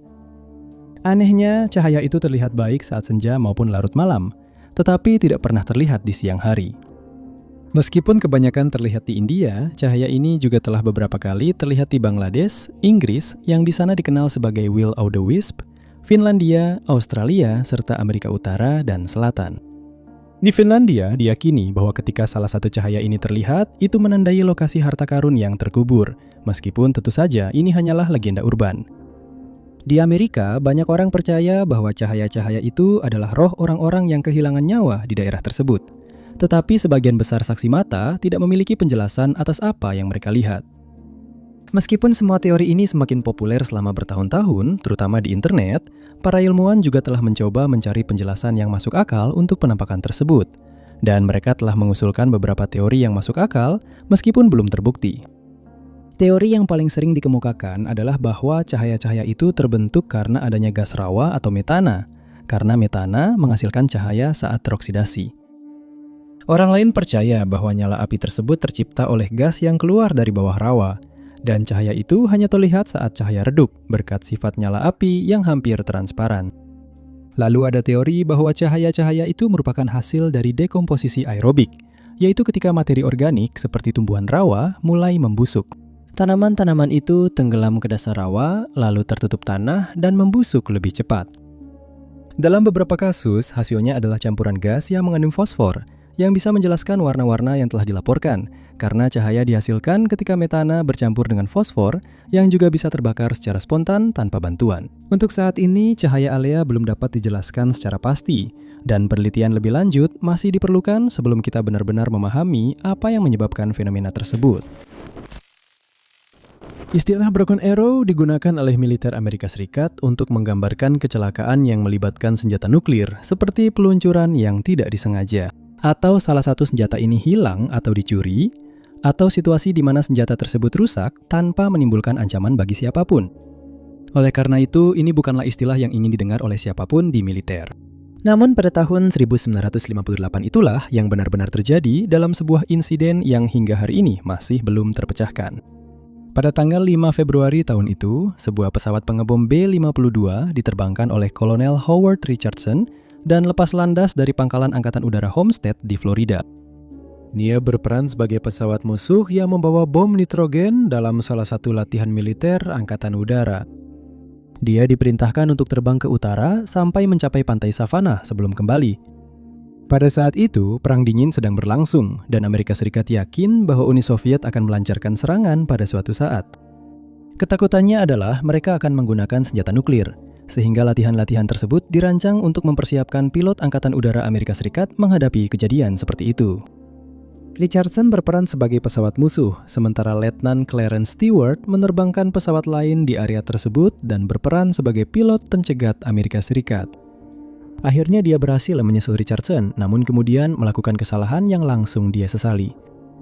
Pada satu titik, dia terbang terlalu dekat dengan pesawat Richardson dan dia menabrak sayap kanan B-52 tersebut. Hal ini hampir membuat salah satu mesin pesawat terlepas dan benar-benar menghancurkan tangki bahan bakarnya. Richardson segera tahu bahwa dia dalam masalah, dan sekeras apapun usahanya, dia tidak bisa mendapatkan kembali kendali atas pesawatnya. Pesawat langsung kehilangan.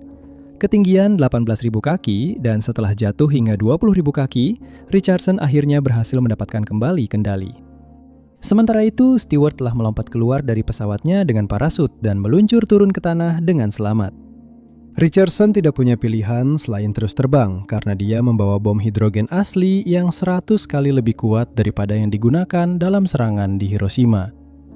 Dia berhasil terbang hampir sampai ke Hunter Air Force Field di Savannah, tetapi dia tidak yakin bisa mendarat dengan selamat, jadi dia memutuskan untuk membuang bom itu dengan melepaskannya dari pesawat dan menjatuhkannya ke Warsaw Sound yang terletak dekat Pulau Tybee di Georgia.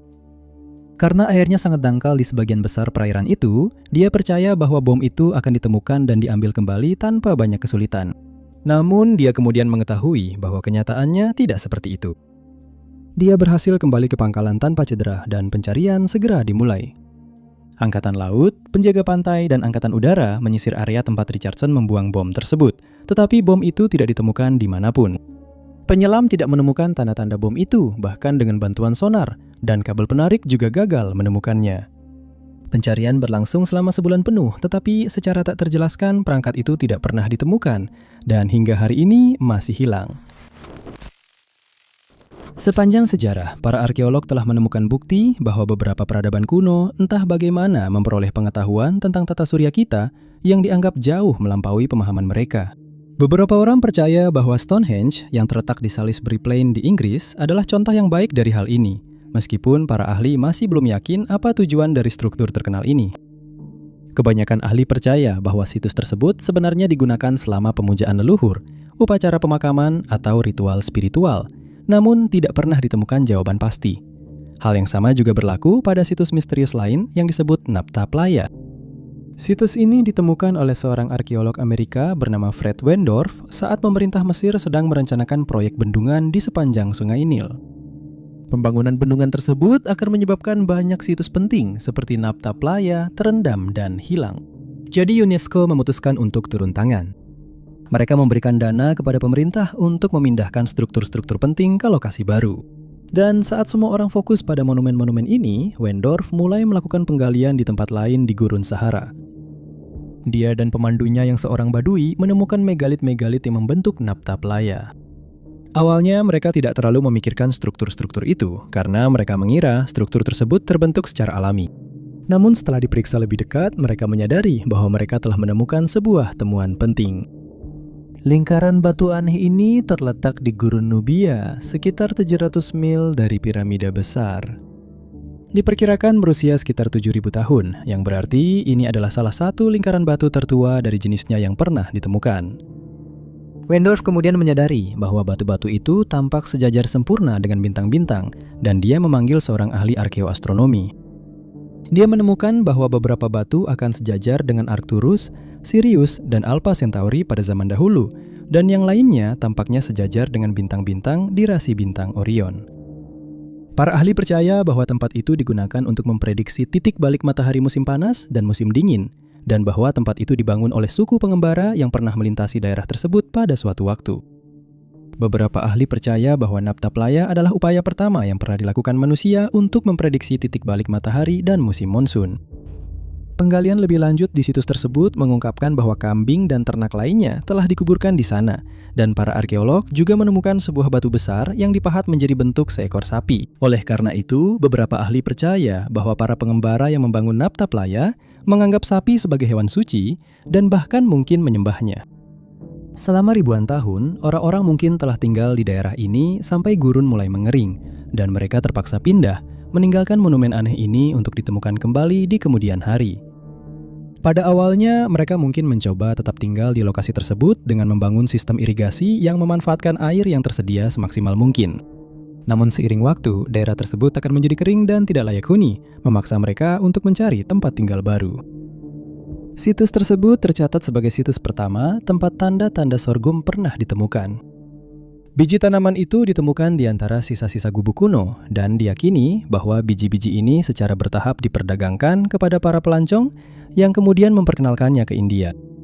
Tidak ada yang yakin bagaimana orang-orang nomaden ini memperoleh pengetahuan astronomi yang tampak jelas di Nabta-Playa, dan hal itu tetap menjadi misteri yang kemungkinan besar tidak akan pernah terpecahkan.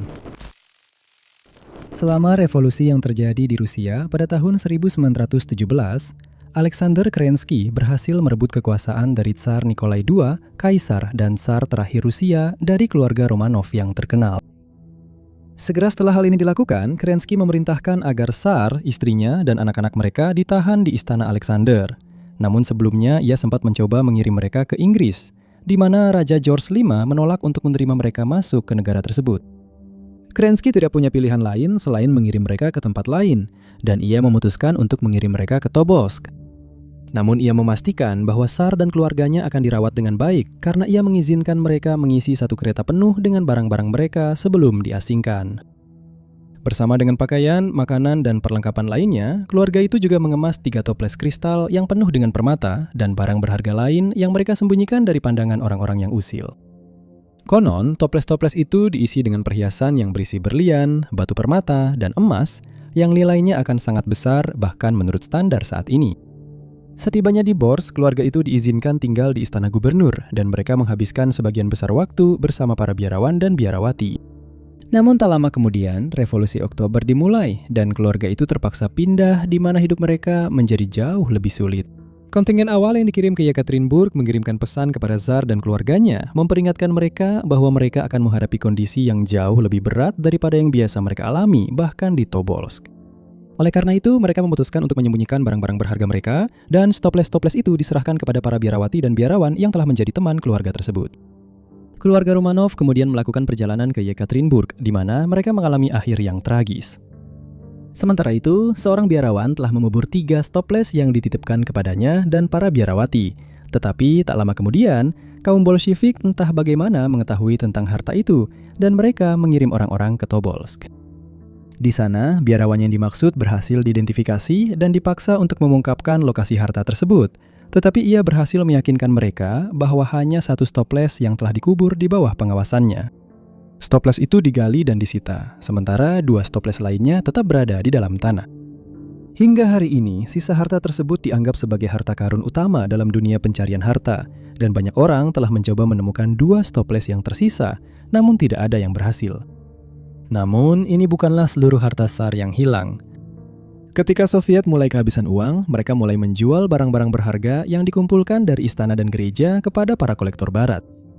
Barang-barang ini termasuk permata mahkota Tsar, telur Fabergé yang sangat berharga, pedang Tsar yang bertatahkan beberapa berlian, telur Dutch Jubilee yang dianggap sebagai salah satu karya terbaik yang pernah dibuat oleh Fabergé, dan diadem berbentuk seikat gandum yang terbuat dari emas, platinum, safir, dan berlian. Harta karun yang hilang itu juga berisi sejumlah besar emas yang diyakini berakhir di bawah Danau Baikal ketika kereta yang mengangkutnya keluar jalur dan jatuh menembus permukaan es danau, lalu tidak pernah terlihat lagi. Diperkirakan emasnya saja saat ini bernilai sekitar 50 miliar dolar. Dan mudah untuk melihat mengapa misteri ini terus membuat para pemburu harta karun frustrasi, karena mereka belum pernah berhasil menemukannya. Para penduduk Amherst di Nova Scotia, Kanada sangat akrab dengan kasus Esther Cox yang pada tahun 1878 mulai mengalami fenomena aneh di rumahnya. Dan kasusnya akhirnya menjadi sensasi media dan bahkan menghasilkan sebuah festival yang diadakan di Amherst setiap bulan Oktober. Pada saat itu Esther berusia 18 tahun dan pada suatu malam di tahun itu, dia dan seorang pria bernama Bob McNeil memutuskan untuk menghabiskan waktu bersama. Mereka naik kereta kuda dan pergi ke Tantramar Mars, di mana keadaan berubah menjadi lebih buruk. Menurut sebagian besar sumber, McNeil pada suatu saat memutuskan untuk merampok Esther. Sumber lain menyatakan bahwa dia menyerangnya, tetapi apapun yang terjadi, dia melarikan diri dari Amherst keesokan harinya dan tidak pernah kembali. Banyak orang percaya bahwa trauma inilah yang menyebabkan peristiwa-peristiwa tak dapat dijelaskan yang kemudian mulai terjadi dalam hidup Esther. Suatu malam saat Esther sendirian di kamarnya, sebuah kotak berisi kain yang ia simpan di bawah tempat tidurnya mulai bergerak sendiri. Kotak itu bergeser dari bawah tempat tidur dan kemudian tiba-tiba terbang ke udara tanpa penjelasan. Dan tentu saja dia memutuskan untuk mencari bantuan. Keadaan semakin memburuk ketika suatu malam dia mengalami sesuatu seperti kejang yang menyebabkan tubuhnya membengkak dan dia menghubungi dokter serta pendeta.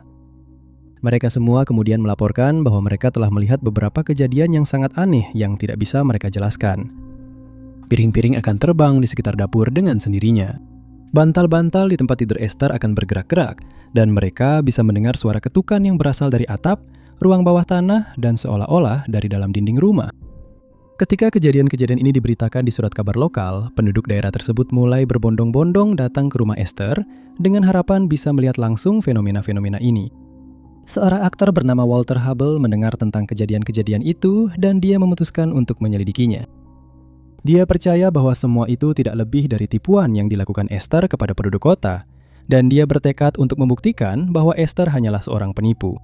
Namun setelah dia menyadari bahwa dia salah, dia memikirkan cara untuk mendapatkan uang dengan mudah. Dia dan Esther mulai bepergian ke seluruh New Brunswick, di mana Esther dipertontonkan sebagai objek tontonan yang justru semakin memperburuk kondisi mentalnya. Dia kembali ke rumahnya dan ditempatkan di bawah perawatan dokter secara terus-menerus. Dan setidaknya salah satu dari mereka percaya bahwa Esther hanya mengada-ada. Dia percaya bahwa jika Esther dihukum secara fisik, kejadian-kejadian aneh itu akan segera berhenti. Namun di dalam rumah, keadaan justru semakin memburuk. Tempat tidur Esther akan mulai bergetar, dan dalam beberapa kesempatan dia melaporkan terbangun dan mendapati dirinya melayang di atas tempat tidurnya. Lalu, api-api kecil mulai bermunculan di seluruh rumah, dan korek api tiba-tiba menyala padahal tidak ada siapapun di dekatnya. Orang-orang mulai mendengar suara mengejek yang seolah-olah berasal entah dari mana, dan Esther memutuskan untuk meninggalkan rumah itu untuk sementara waktu. Dia pergi menginap di rumah teman-temannya yang tidak tinggal jauh, tapi tak lama kemudian kejadian yang sama mulai terjadi di rumah mereka. Kebakaran mulai terjadi, benda-benda bergerak sendiri, dan pada suatu malam lumbung keluarga itu terbakar habis. Esther ditangkap karena diduga melakukan pembakaran, tetapi dia segera dibebaskan karena tidak ada bukti yang menunjukkan kesalahannya. Akhirnya dia kembali ke rumahnya sendiri, dan sekitar 1 tahun setelah aktivitas itu dimulai, semuanya mulai mereda. Pada akhir tahun 1879, semuanya kembali normal setelah Esther pulih dari serangan difteri, dan kasusnya tidak pernah terjelaskan. Misteri harta karun tambang Sublette dimulai dengan Jenderal Lew Wallace yang menjabat sebagai gubernur wilayah New Mexico dari tahun 1878 hingga 1881. Dia diminta oleh Presiden Hayes untuk pergi ke Santa Fe, di mana dia ditugaskan untuk mengambil alih wilayah tersebut setelah Perang Lincoln County. Saat berada di sana, dia mengaku telah menemukan sebuah dokumen di dalam istana Santa Fe, dan dokumen itu membahas tentang sebuah rute menuju tambang yang pernah ditunjukkan kepada sekelompok pria Spanyol oleh suku penduduk asli Amerika pada tahun 1600-an. Tambang itu dikatakan berisi harta karun emas, tetapi menurut legenda setempat, orang-orang Spanyol lah yang mengetahui lokasinya, dan mereka semua kehilangan nyawa dalam sebuah pertempuran melawan suku yang tinggal di daerah tersebut. Meskipun lokasi pastinya tidak diungkapkan dalam dokumen tersebut, dokumen itu menyatakan bahwa tambang itu bisa ditemukan di tempat lain di pegunungan Guadalupe. Pada tahun 1900-an, banyak orang di daerah tersebut mulai mencari tambang itu, tetapi tidak ada yang berhasil. Kepala suku Apache Geronimo mengonfirmasi keberadaan tambang tersebut, menyatakan bahwa itu kemungkinan adalah tambang emas terkaya di dunia barat. Pada suatu kesempatan, sebuah keluarga yang pindah ke peternakan di dekat pegunungan bertemu dengan seorang anggota suku Apache yang sedang berdiri di samping sebuah mata air. Begitu dia melihat mereka, dia langsung menaiki kudanya dan melarikan diri. Dan ketika keluarga itu menyelidiki, mereka menemukan bongkahan emas tergeletak di samping mata air tersebut. Kejadian ini hanya memperkuat rumor tentang keberadaan tambang itu, dan semakin banyak orang mulai mencarinya. Salah satu pria yang ikut dalam pencarian itu adalah Ben Sublette. Dia telah mencari emas di barat selama bertahun-tahun setelah istrinya meninggal, dan usahanya untuk menghidupi sisa keluarganya telah gagal. Awalnya dia tidak menemukan apa-apa di pegunungan, dan akhirnya dia pindah ke Odessa di Texas. Di sini pada awalnya dia diejek karena dia selalu mencari tambang itu. Namun kemudian nasibnya tiba-tiba berubah. Suatu malam dia kembali ke kota dan mengumumkan bahwa dia akan mentraktir semua orang di bar lokal. Para saksi mengatakan bahwa sejak hari itu dia selalu membawa emas, dan setiap kali persediaannya mulai menipis, dia akan menghilang ke pegunungan selama beberapa hari, lalu kembali dengan persediaan emas baru. Setiap kali dia membawa emas senilai sekitar $1.000, yang pada masa itu merupakan kekayaan kecil. Kebanyakan orang harus bekerja selama 3 tahun penuh untuk mendapatkan sebanyak itu, tetapi Sublette bisa mendapatkannya hanya dalam beberapa hari. Beberapa kali orang-orang mencoba mengikuti dia ke tempat rahasianya, tetapi entah bagaimana dia selalu berhasil menghilang dari pengejaran mereka, lalu muncul kembali di kota beberapa hari kemudian. Ada dugaan bahwa dalam perjalanan panjangnya yang berlangsung 1 atau 2 bulan, dia akan mencari emas lalu mengubur harta temuannya di suatu tempat dekat kota. Setiap kali dia kehabisan uang, dia akan mengunjungi tempat penyimpanannya, dan ketika persediaannya mulai menipis, dia akan mengambil lagi dari tambang. Pada suatu kesempatan, seorang bankir membayar seseorang untuk mengikuti Sublette guna melihat di mana emasnya disembunyikan. Tetapi orang itu kembali dengan kabar bahwa dia tidak bisa melacaknya. Sublette meninggal pada tahun 1892 membawa rahasia lokasi tambang itu bersamanya. Dan hingga hari ini, tambang itu tidak pernah ditemukan lagi. Sungguh luar biasa betapa banyak kisah rumah berhantu yang dimulai dengan sebuah keluarga pindah ke rumah yang mereka yakini sebagai rumah impian mereka. Dan kasus aneh Ed dan Mary Woods tentu saja bukan pengecualian. Pasangan itu pindah ke rumah baru di Jalan 37 di Vancouver pada bulan Desember 1994 bersama 2 putri mereka. Awalnya mereka menikmati tinggal di rumah itu, tetapi sekitar 7 bulan setelah mereka tiba, mimpi buruk pun dimulai. Mary adalah orang pertama yang menyadari hal-hal aneh yang terjadi di sekitar rumah itu. Dia memberitahu Ed bahwa dia telah mendengar suara kotak musik yang berbunyi di tengah malam, dan ketika dia menyelidiki, dia menelusuri suara itu ke kantor Ed. Namun ketika dia masuk ke dalam, musik itu tiba-tiba berhenti, dan dia tidak bisa menemukan kotak musiknya. Dia akan mendengar lagu yang sama di banyak kesempatan lain, tetapi tidak pernah bisa menemukan sumbernya. Lalu suatu hari, saat Ed berada di dalam kantornya dengan pintu tertutup, dia menyadari ada seseorang yang sedang mengutak-atik gagang pintu. Dia mengira itu adalah salah satu putrinya yang mencoba mengerjainya, dan dia memutuskan untuk membalas dengan mengerjainya juga. Dia diam-diam mendekati pintu dan tiba-tiba menariknya dengan cepat, sepenuhnya berharap akan melihat putrinya yang ketakutan di sisi lain. Namun saat pintu itu dibuka, tidak ada siapa-siapa di sana. Dia segera berjalan ke setiap kamar di rumah dan menemukan bahwa Mary dan kedua gadis itu semuanya sedang tidur lelap. Dia yakin pasti ada penjelasan rasional, jadi dia dan Mary menghubungi seorang ahli seismologi yang memastikan bahwa tidak ada aktivitas seismik malam itu. Mereka tidak mendapatkan penjelasan apapun, tetapi ini baru awal dari masalah keluarga tersebut. Suatu malam, Mary menjadi sangat ketakutan ketika dia melihat sosok seorang wanita mengenakan gaun tidur dengan syal di kepalanya, berdiri di dalam rumah, tampak tidak sadar di mana dia berada. Mary melakukan riset dan mengetahui bahwa wanita itu pernah tinggal di rumah tersebut bertahun-tahun sebelumnya, sebelum meninggal karena kanker. Belakangan diketahui bahwa 2 putri wanita itu dulu tidur di kamar yang sama dengan kamar Ed dan Mary, dan mereka percaya bahwa wanita itu sedang menengok mereka ketika dia terlihat. Mary kemudian dihubungi oleh seorang wanita yang merupakan teman dari penghuni sebelumnya, dan dia menambahkan bahwa dia dan Mary terlihat seperti kembar. Dia berspekulasi bahwa inilah alasan mengapa roh wanita itu tertarik pada dirinya dan kedua putrinya. Tidak lama setelah penampakan itu, Ed juga mengalaminya sendiri. Dia memberitahu Mary bahwa pada suatu malam, saat dia berjalan ke ruang tamu rumah, dia terkejut menemukan seorang pria berdiri di sana. Dia menggambarkan pria itu berpakaian seperti penjudi kapal sungai dengan kumis tebal. Ed pun terpaku di tempat dan dia memperhatikan bahwa sosok itu sama sekali tidak bergerak. Akhirnya pria itu perlahan menghilang seolah-olah dia memang tidak pernah ada di sana. Suatu ketika Mary dan salah satu putrinya sedang menonton televisi ketika dia mendengar putrinya tertawa kecil. Lalu dia menoleh untuk melihat apa yang membuat putrinya tertawa. Namun yang mengejutkannya, putrinya ternyata sudah tertidur pulas. Dan dia menyadari bahwa suara itu berasal dari tempat lain. Setelah kejadian itu, baik dia maupun Ed sering melihat seorang gadis kecil berlari-lari di sekitar rumah.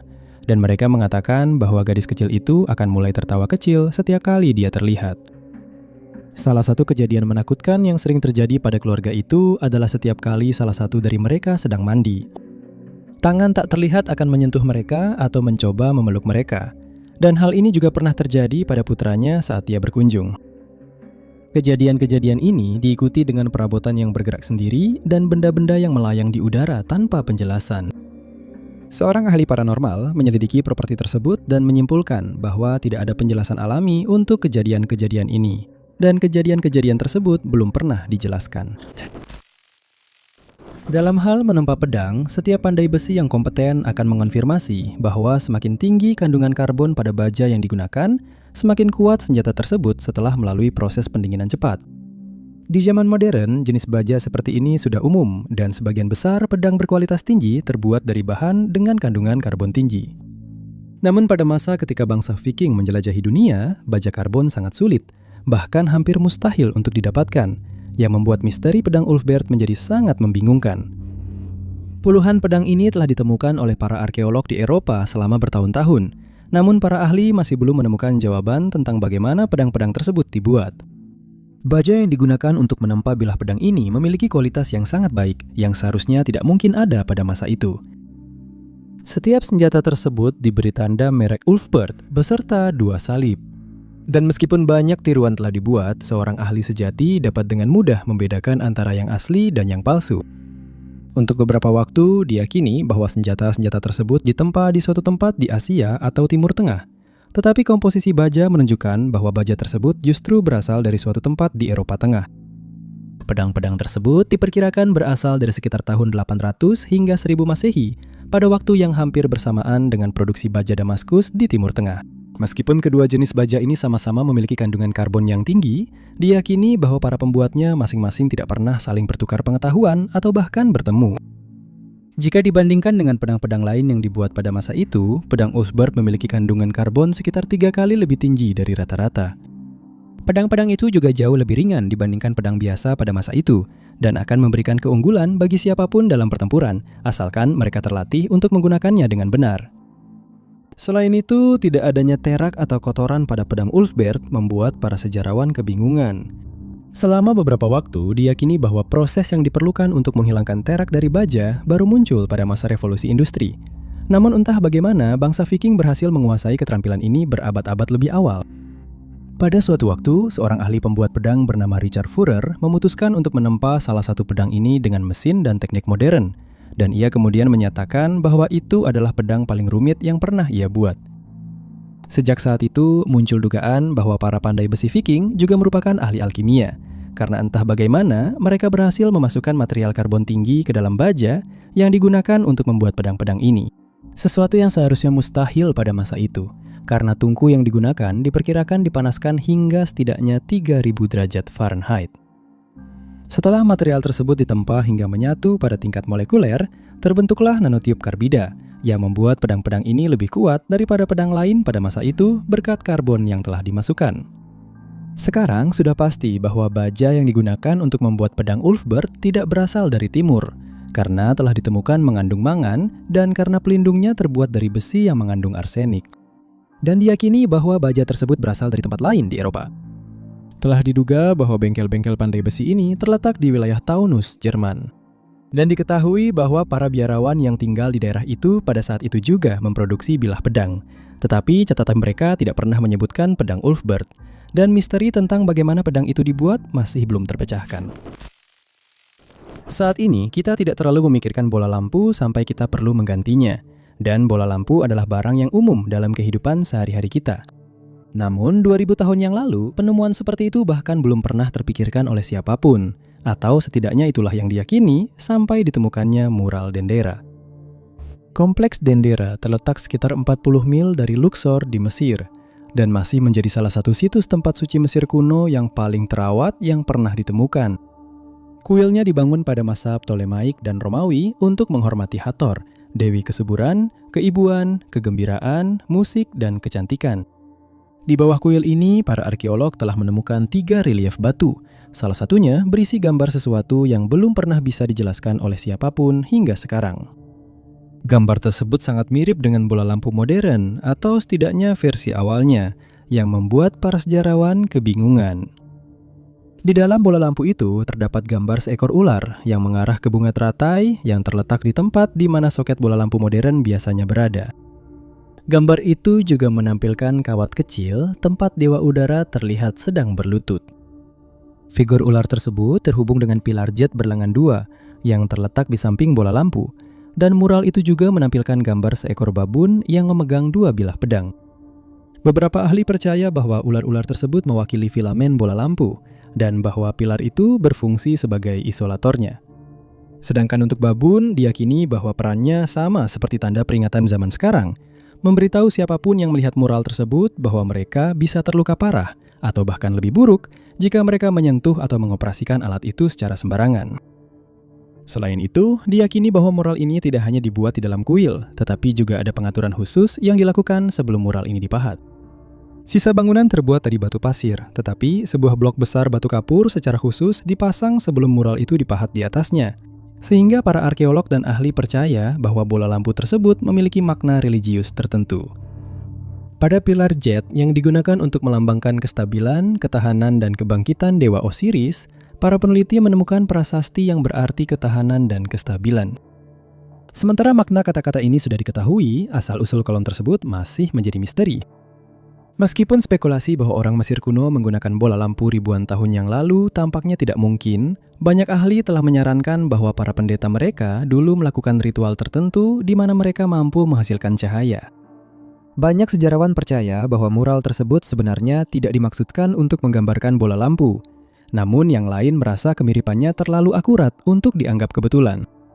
Mereka menyarankan bahwa orang Mesir kuno entah bagaimana menemukan rahasia cahaya buatan, dan pengetahuan itu akhirnya hilang seiring waktu.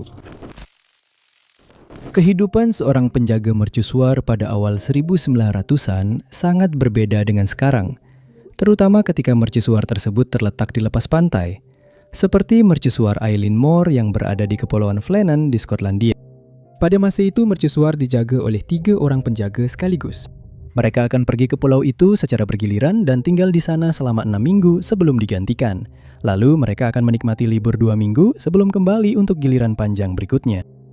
Misteri Eilean Mor dimulai pada 26 Desember 1900 ketika Kapten James Harvey dan krunya pergi ke pulau itu bersama penjaga mercusuar pengganti bernama Joseph Moore. Mereka seharusnya menurunkan Joseph Moore sambil menjemput salah satu dari 3 penjaga yang telah menyelesaikan tugasnya. Namun sebelum berangkat, Harvey sudah mulai merasa tidak tenang. Dari kejauhan, mercusuar itu tampak benar-benar ditinggalkan, dan dia tidak melihat siapapun yang menunggu mereka di tepi pulau seperti biasanya. Saat mereka tiba, Harvey membunyikan klaksonnya untuk menarik perhatian penjaga, tetapi tidak ada seorang pun yang keluar untuk menyambut mereka. Dia kemudian menyuruh Moore untuk mendayung ke pulau dan melaporkan apa yang dia temukan di sana. Begitu dia sampai di daratan, dia harus menaiki serangkaian anak tangga batu yang panjang untuk sampai ke dasar mercusuar. Sesuatu yang sudah pernah dia lakukan beberapa kali sebelumnya, tetapi dia mengatakan bahwa kali ini suasananya terasa sangat berbeda. Begitu dia mulai menaiki tangga, dia langsung diliputi perasaan takut. Dan ketika dia sampai di bangunan itu, dia terkejut menemukan pintunya tidak terkunci. Dia masuk ke ruang depan dan langsung menyadari bahwa 3 mantel tahan air penjaga mercusuar tidak ada di tempat biasanya. Di dapur, dia menemukan sebuah kursi tergeletak miring dan makanan yang hanya setengah dimakan. Menurutnya, sepertinya seseorang sedang makan malam, tapi harus buru-buru berdiri karena alasan yang tidak diketahui, sehingga kursinya terjatuh. Dia juga terkejut menemukan bahwa jam yang tergantung di dinding dapur sudah tidak berfungsi lagi, yang sangat aneh, karena para penjaga harus mengandalkan jam itu untuk mengetahui berapa lama mereka sudah berada di sana. Sisa mercusuar pun diperiksa, tetapi tidak ditemukan tanda-tanda keberadaan ketiga pria tersebut. Moore melaporkan hal ini kepada Harvey, yang kemudian memerintahkan agar seluruh pulau diperiksa. Krunya menyisir setiap inci pulau itu, tetapi tidak menemukan tanda-tanda pria yang hilang. Harvey segera melaporkan insiden tersebut ke markas Northern Lighthouse Board melalui telegram. Dan dia menyatakan bahwa dia yakin ketiga penjaga itu telah hilang selama sekitar 2 minggu. Dia menambahkan bahwa kemungkinan mereka menghadapi badai besar dan tersapu dari pulau ke laut sehingga tidak pernah terlihat lagi. Atau bahwa kecelakaan terjadi saat mereka mencoba mengamankan derek di dekat tebing. Dia memerintahkan 3 orang termasuk Moore untuk tetap berada di pulau dan menjaga lampu tetap menyala sampai Robert Muirhead, kepala Northern Lighthouse Board, bisa datang ke pulau itu. Dia secara pribadi mengenal ketiga pria itu karena dia sendiri yang merekrut mereka. Dia menemukan sebuah catatan yang menggambarkan angin kencang yang belum pernah terjadi sebelumnya di pulau itu. Catatan itu juga menggambarkan kepala penjaga mercusuar yang tampak sangat pendiam dan asistennya terlihat menangis. Tidak ada satupun dari hal ini yang pernah dijelaskan dan misteri Eileen Moore tidak pernah terpecahkan. Terima kasih banyak sudah menonton. Jika kalian menyukai video ini, jangan lupa tekan tombol suka. Jangan lupa juga untuk berlangganan dan klik lonceng notifikasi agar selalu mengikuti semua unggahan kami berikutnya. Nama saya Top 5 Unknowns dan sampai jumpa di video berikutnya.